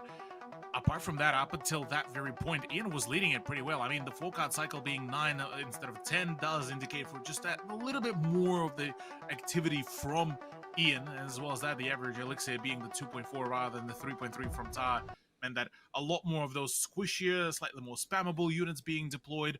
A lot of that hinged upon that, and the initial plays with the Goblin Barrels were absolutely phenomenal. The deployment of the Valkyrie plus the Cannon Cart as well would have been a great addition. Unfortunately, just didn't pay just enough dividends on a few of the occasions. The Suspicious Bush didn't really make that play happen. The the certain kite didn't really pan out as much as probably both sides would have wanted, and that mortar. I mean, we remember halfway through the regulation, mortar chipping away at some of the health points, whilst Ian wasn't really able to deploy anything tangible to block it, was basically one of the other key points for Tar to really make a play.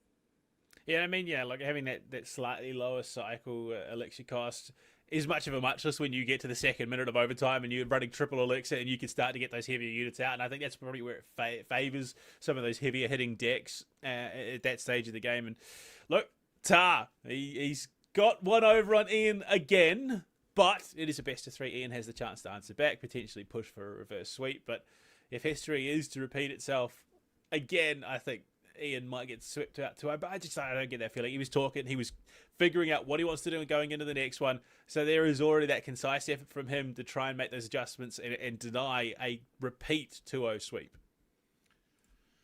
Well, it's all in the hands of Tar to deny that reverse sweep to happen, within only 1 round away from granting himself the revenge matchup in the grand finals against More Light. But for Ian, this is still the opportunity to try to bring it back. He managed to pull this off already before.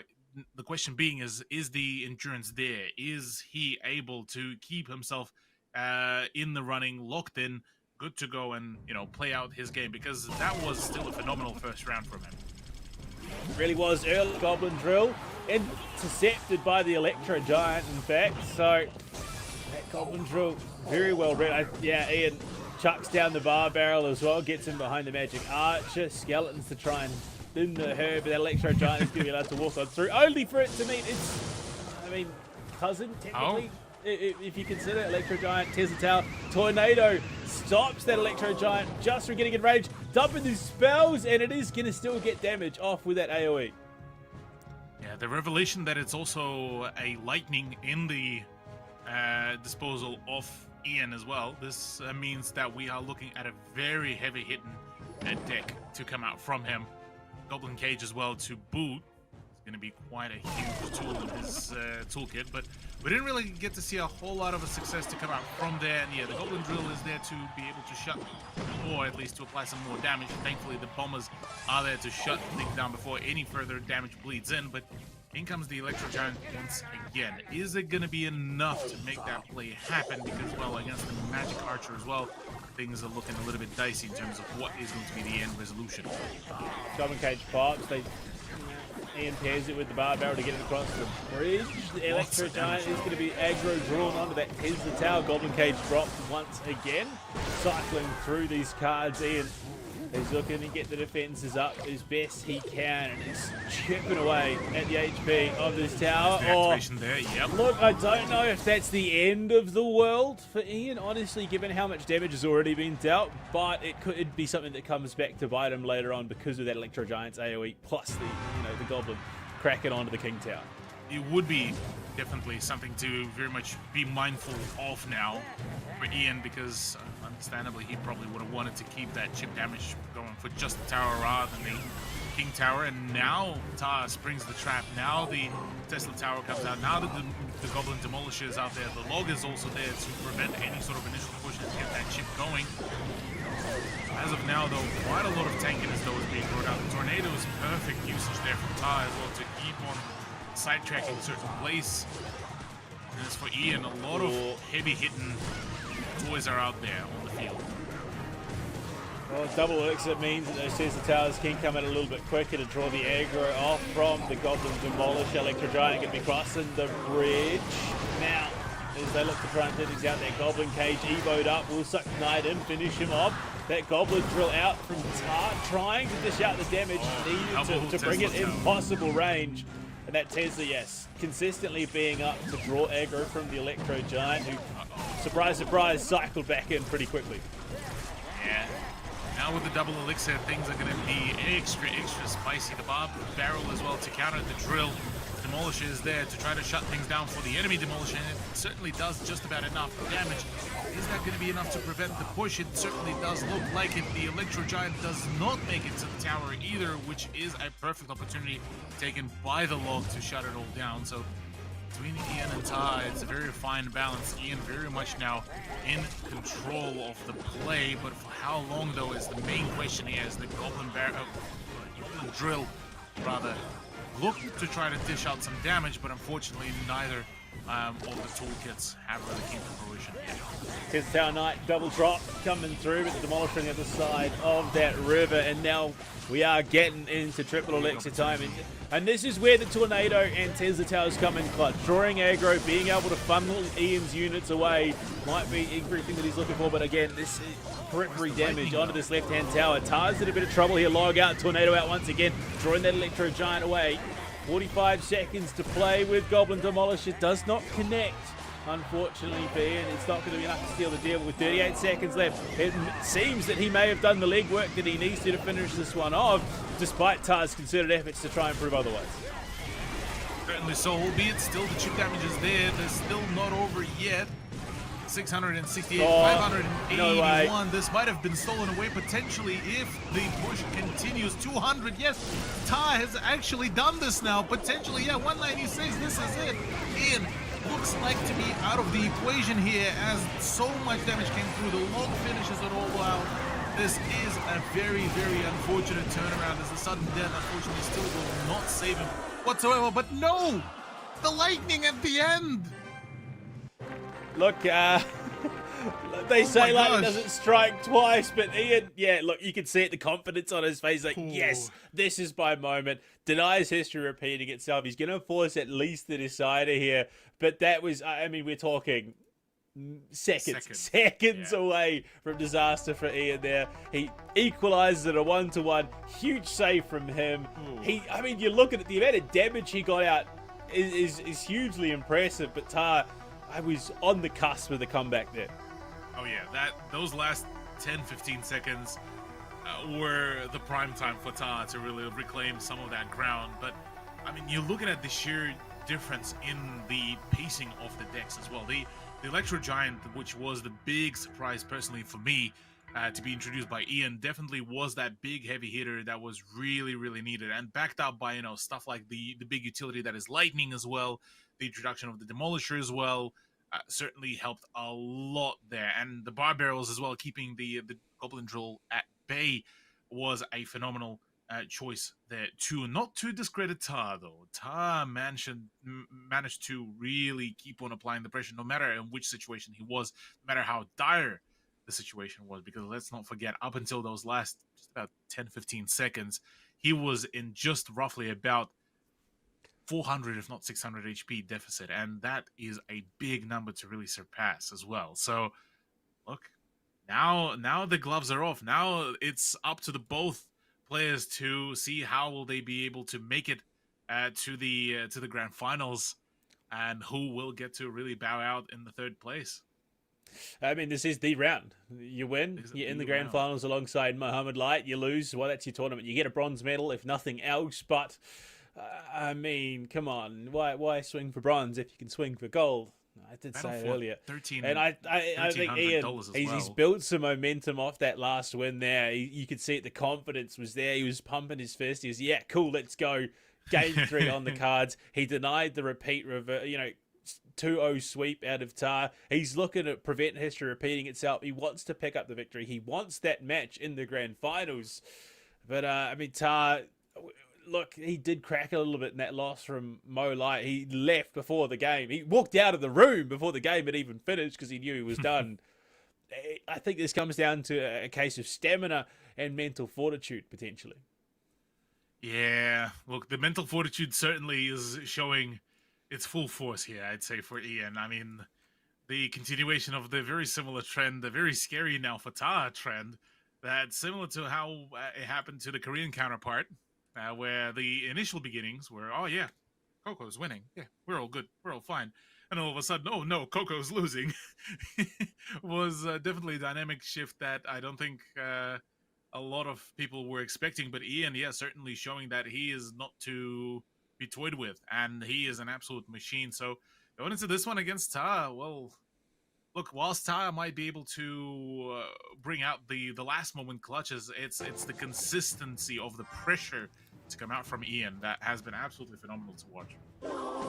I mean, that's it through this lower bracket. It's been, X has been winning until they weren't against Ian. And all right, now we're seeing that log out from Ian. He throws the guards in. The mage comes through and a poison. So 2 spells early on from Ian to try and deter. And that wizard will finish off 2/3 of the guard.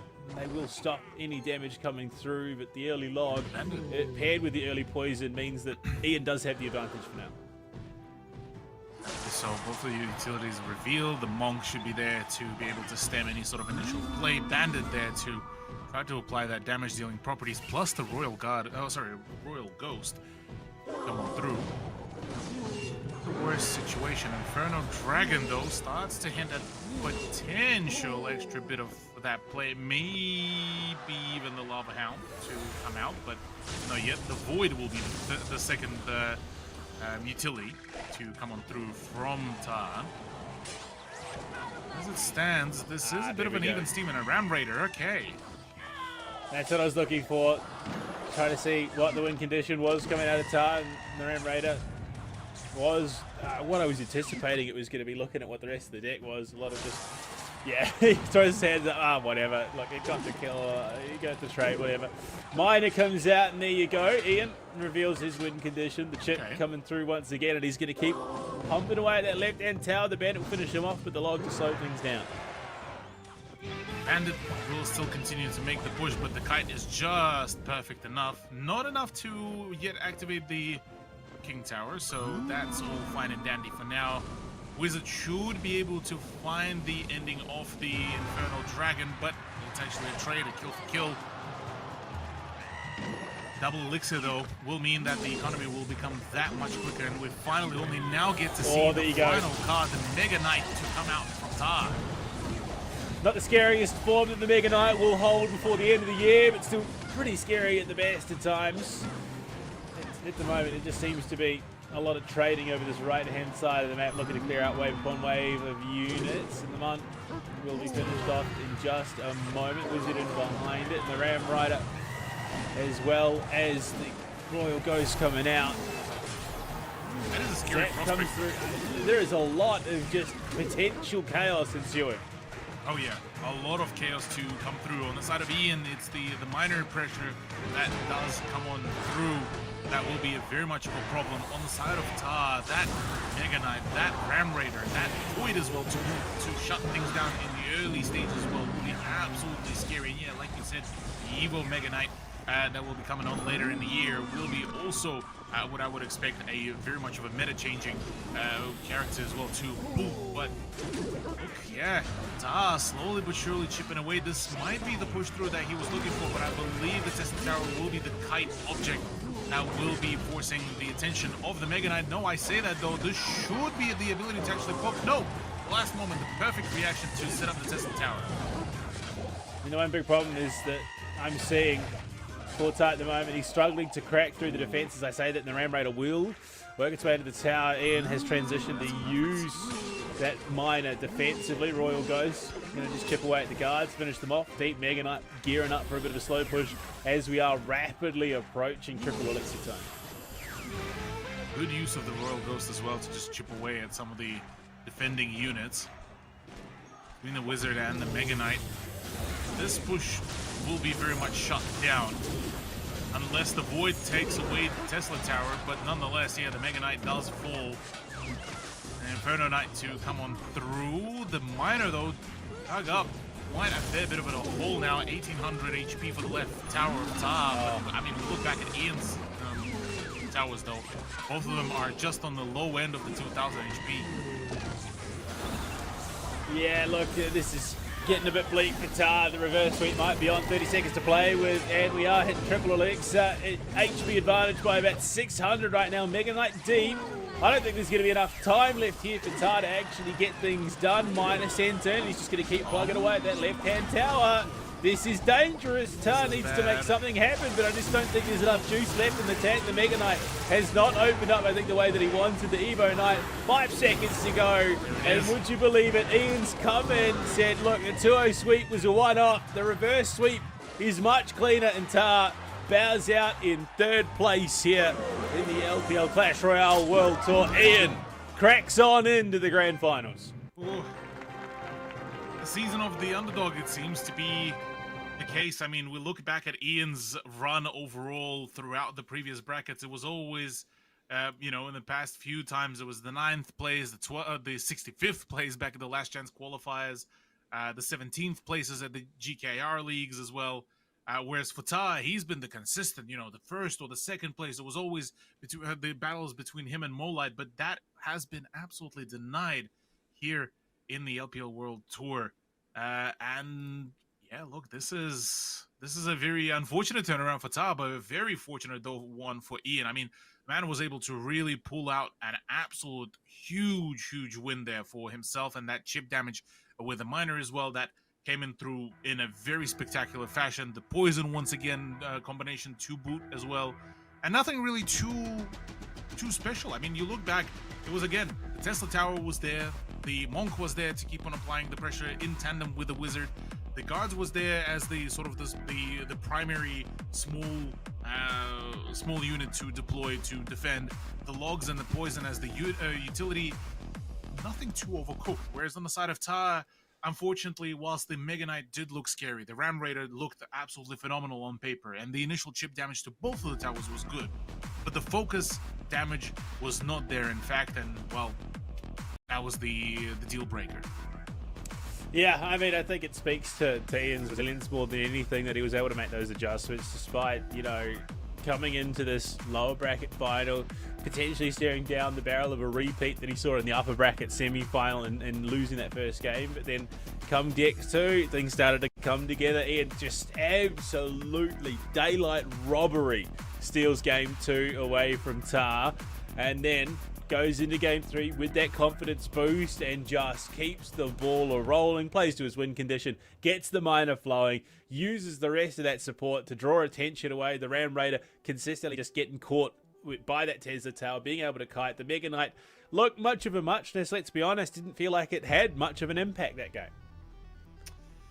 Yeah, I wish there was, though, a little bit more of the impact from that Mega Knight as well. It looked on paper as a phenomenal choice of a card for Tar, but unfortunately just didn't really bring much of anything really from there. So yeah, whilst on theory this looked like a phenomenal matchup, at the end it was for Tar, I would imagine this was a massive letdown. But for us though, we get to see the goods now. The battle for the first place, the battle for the $5,500 as well, plus the points as well, plus the opportunity to have that upper hand going into the second season to then get yourself a spot at the World Finals as well. So there's a lot of things now on the line.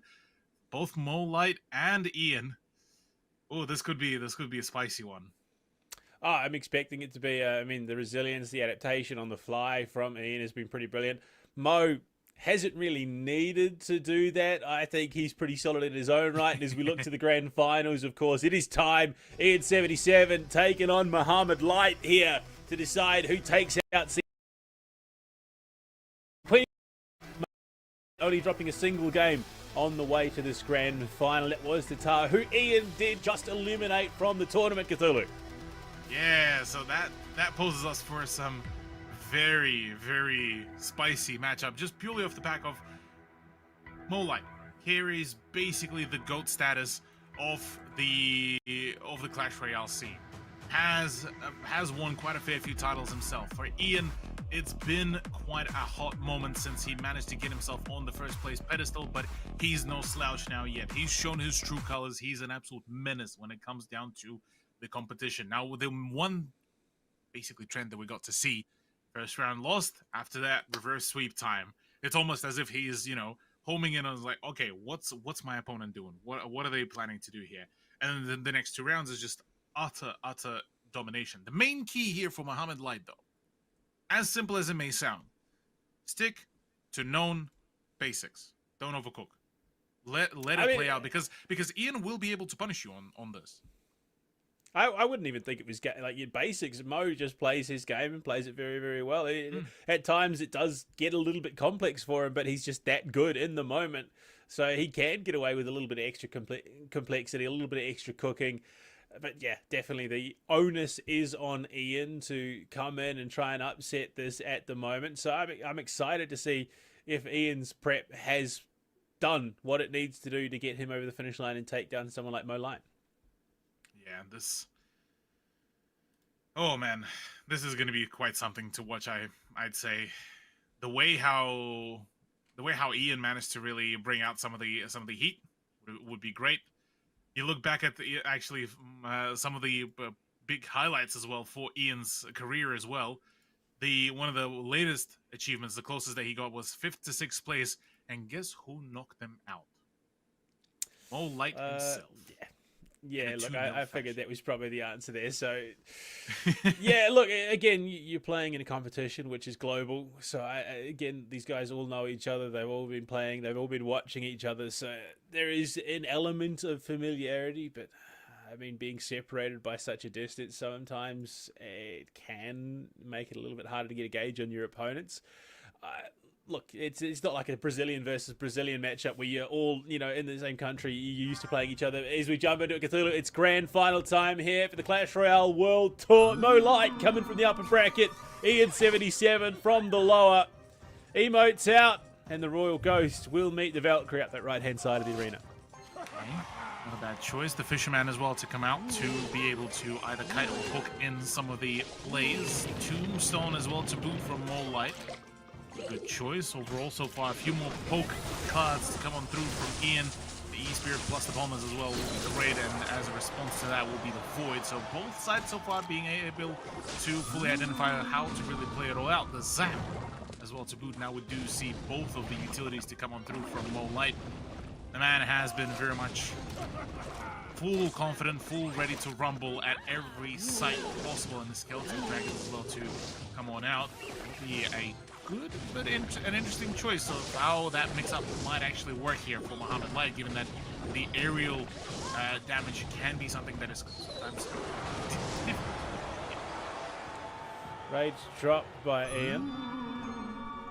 Royal Ghost comes up that left-hand lane once again. Tombstone out. There are decent numbers coming out from the side of Mohamed Light. He's just trying to chip away. Yeah, there we go. That's what I was expecting. The Lava Hound to come out. Would imagine probably like, yeah, we're going to get the Lava Loon, surely. There's no doubt about it. The Lava Loon, and then the final one, the Infernal Dragon, will be the play there, potentially. Yeah, there's the Lava Loon. Yeah, so a lot of damage potential incoming here. Hopefully the Phoenix may be able to maybe get something out. The Fireball is there to really at least dish out some sort of punishment, but yeah, this is going to hurt a lot. Unfortunately, the balloon just able to get up onto the tower. Huge damage as Mo Light does what Mo Light does best. Double elixir time. As we might just see that same combo set up the lane once again. 442 HP to drain the Royal Giant. There we go. Ian sends out his win condition only for it to meet the Inferno Dragon, the quintessential of the Lava Loon setup. And Ian knows that he is in the headlights right now, staring unblinkingly. The Void is going to catch onto the Royal Ghost. It has been stalled out, this push. The Phoenix will be finished off. The Anger's there. Skeletal Dragons try and deal with it, but the Royal Giant into the mix. Might just get some damage off here. Has the ability to do so. It's not going to be enough to match that damage onto Ian's tower at least, but it is damage nonetheless. Lava Hound forced on up. The Fisherman trying to just steal away these units to try and draw aggro. Lava Hound, shots going out. Is there a counter? The Void goes as well. No light. He's just going to avoid overtime. Yeah, just like that. Concluded the first round with utter and full-on domination. Let's not forget, this is the match 8 out of 8, the grand final here, Panda. And yeah, this first round, look, whilst we did mention that Ian does seem to be liking the reverse sweeps, look, that one felt a little bit too convincing from Moonlight. Yeah, look, you might enjoy the reverse sweeps, but let's not try and make it your personality. It's not something you want to be relying on at the end of the day. Yeah. If you could win cleanly, it's probably it's better stress-wise to do that. But I mean, Moonlight again sticks to his game plan, does exactly what he wants to do in that matchup, and it comes to fruition pretty early on. And I think, yeah, even like Ian, a known emote spammer, likes to throw out the good games nice and early, try and play some of the the mine games, as it were. Mo's not going to fall for that. He's just going to stick to his game plan, keep chugging along, and doing what he does best. Yeah, no, absolutely. That was a really, really solid play there from Moonlight. Yeah, the heavy hitting Lava Loon combo basically was the big solution there. And I mean, that damage basically translates to that very thing. Problem as well on the side of Ian that there wasn't that much of the utility to deal with, just the sheer abundance of the air presence, and that was the key problem. Everything else in the lineup looked very, very promising, but unfortunately with Phoenix and the Fireball being the sole few things that could really deal with the air units, Moonlight had just the full-on superiority in the air and was able to keep on dishing out just so much more punishment. When we've seen that as well, when Ian deployed the Phoenix in this sort of a dire attempt to slow things down, I was like, yep, you know, we'll get through the Phoenix, and that was basically it. The ye old synergy between the Lava Hound and the Balloon plus the Infernal Dragon as well meant doom straight from the get-go.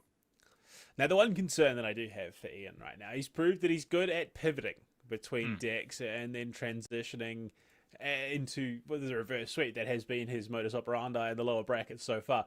But Moonlight has proven time and time again that he tends to pivot quite heavily between decks, and it can be quite hard to get a read on what he is then bringing to play next. So, I mean, in this situation, Cthulhu, do you reckon that Ian's go-to strategy, which is adapt to what your opponent's playing, is going to be enough to get Ian to a decider here?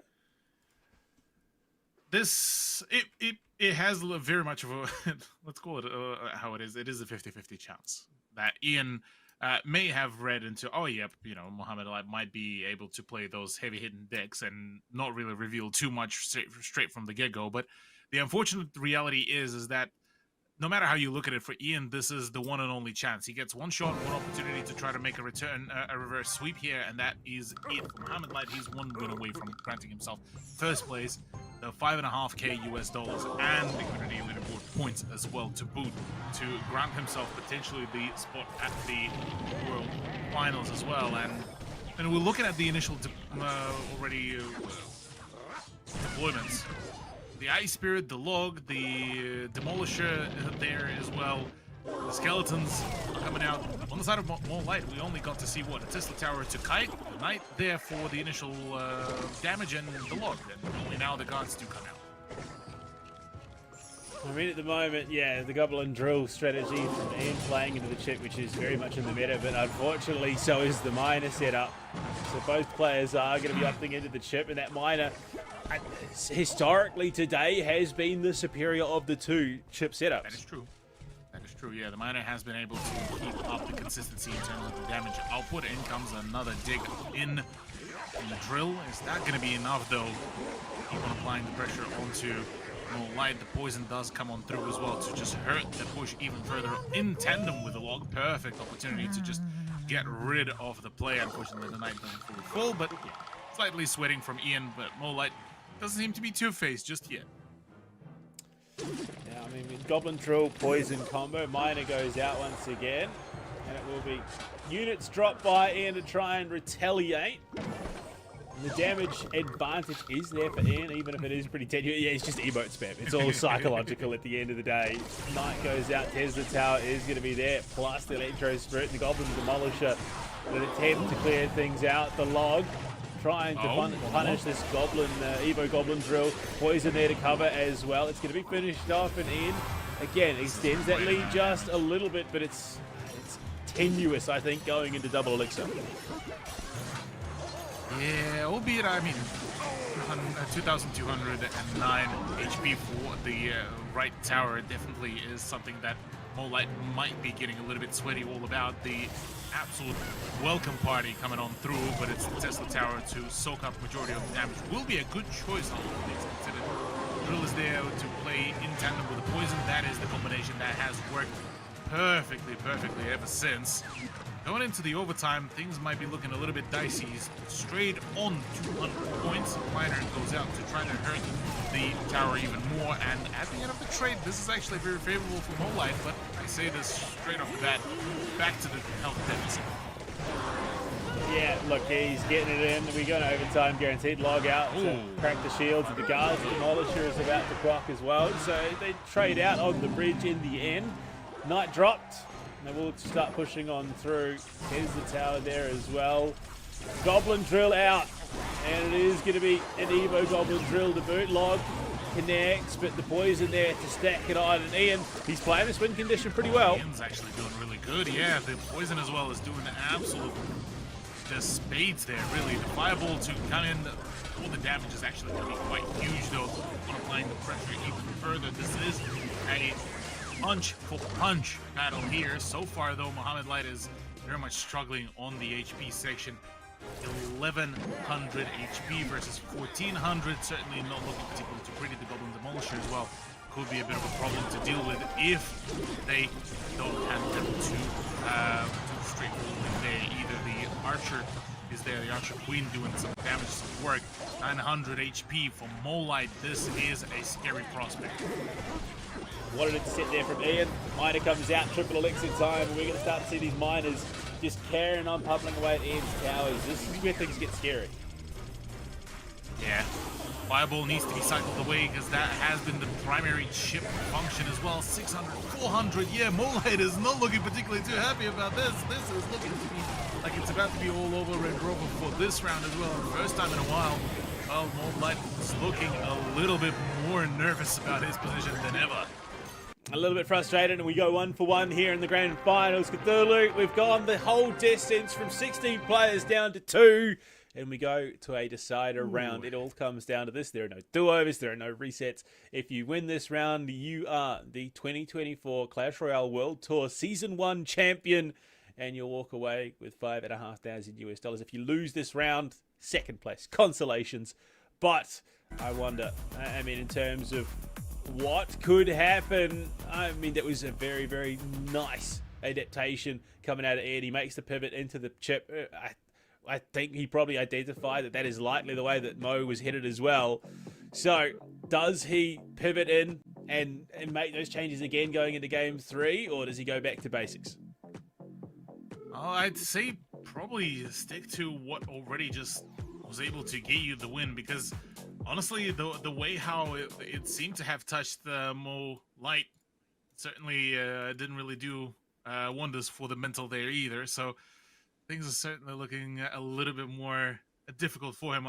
As well as that, I mean, we'll look back at that matchup just before, and look, Mo Light had all the utility there. I mean, the Miner was a great choice. The Archer Queen was certainly working just the right way. It was a good versatile deck, and in terms of the defense, everything looked quite promising. It's just unfortunate that for him, the main chip damage actually came out not from the Miner, but it came from the Fireball. Whereas on the side of the of Ian's setup, it was that constant pressure. The Evo Drill plus the Poison was just doing the right amount of damage, and it was basically guaranteed damage no matter how you looked at it, whether it was from Poison or from the Drill.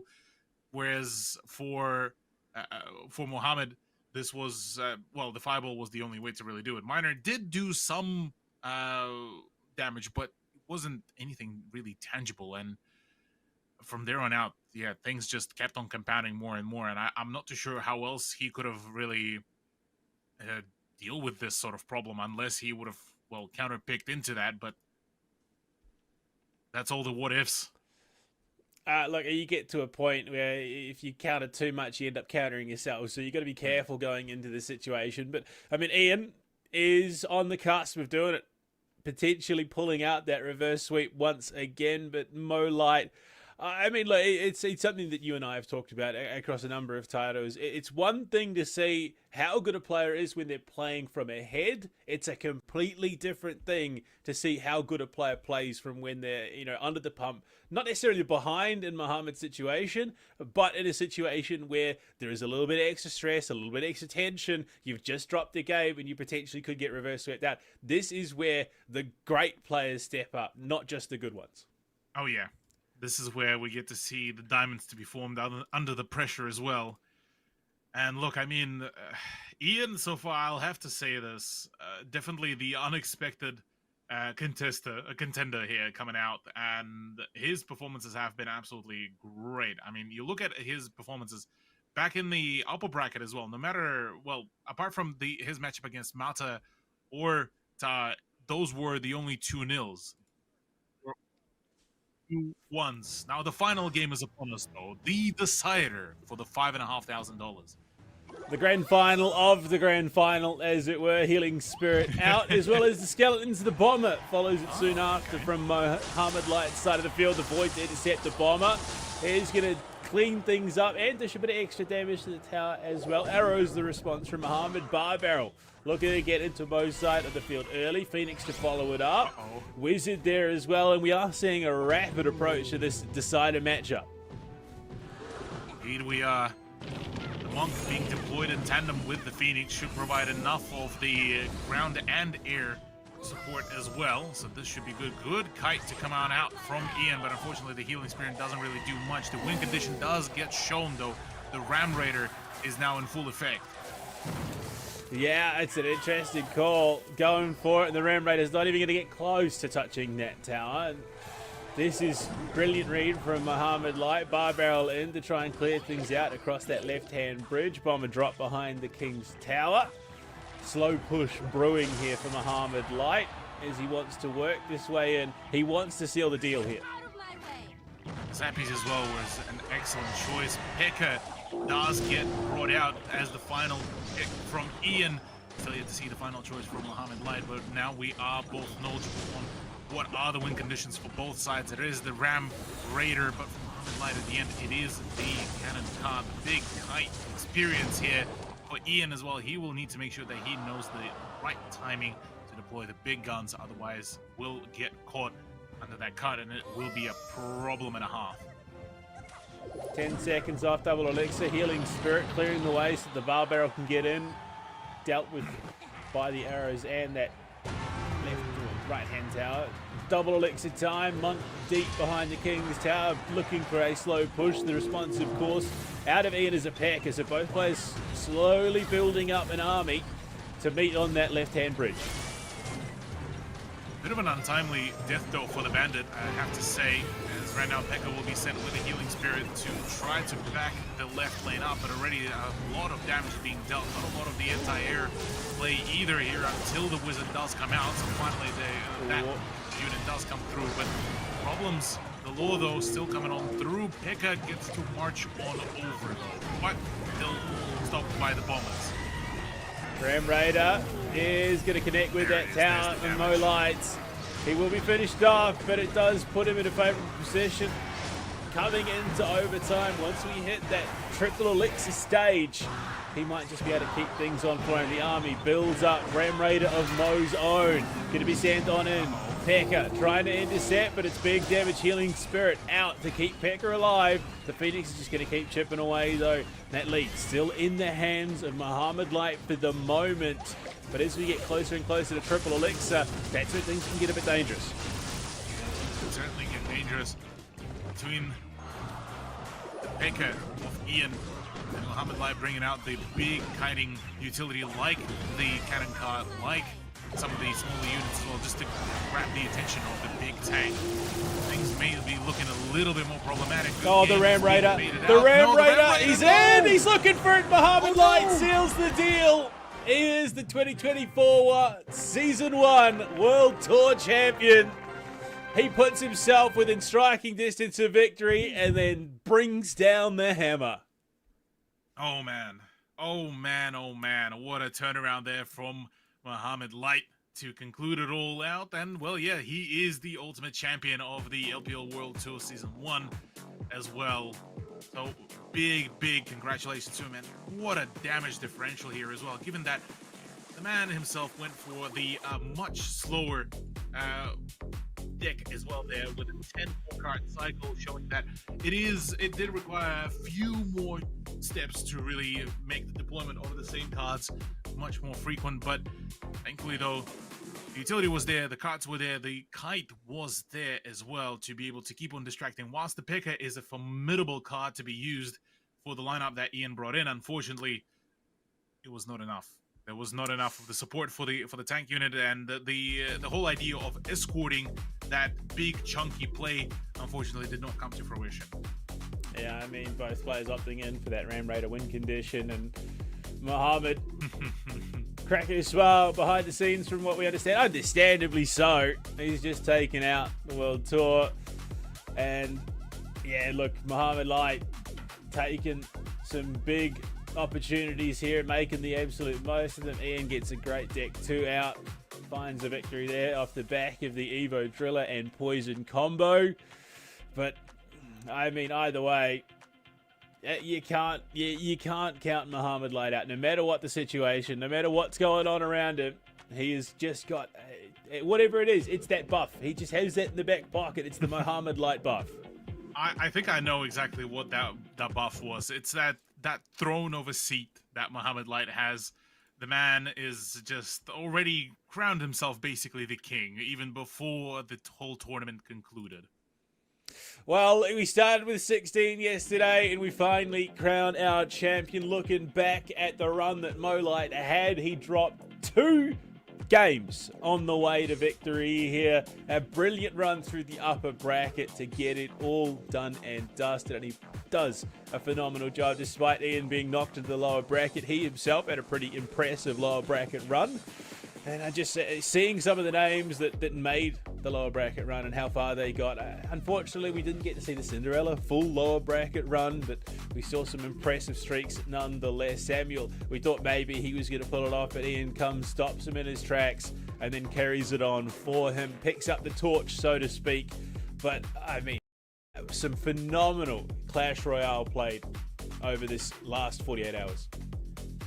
Oh yeah, this was an absolute one of the sweatier Clash Royales that we got to see, but what a phenomenal turnaround. And yeah, once again, big ups for Mohamed Light for being able to really push this through and pull out the absolute victory there. But oh my god, that was one hell of a turnaround. And big congratulations though for Ian. Still second place is nothing to scoff at. A phenomenal lower bracket run, but unfortunately not the first place for him.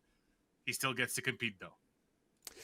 Well, that does bring Season 1 of the 2024 Clash Royale World Tour to an end. It has been an absolute pleasure. We've got another stage coming up later this year, so make sure you're back checking around to see if Mo Light can defend that World Tour title. But for us tonight, we're done. We're dusted.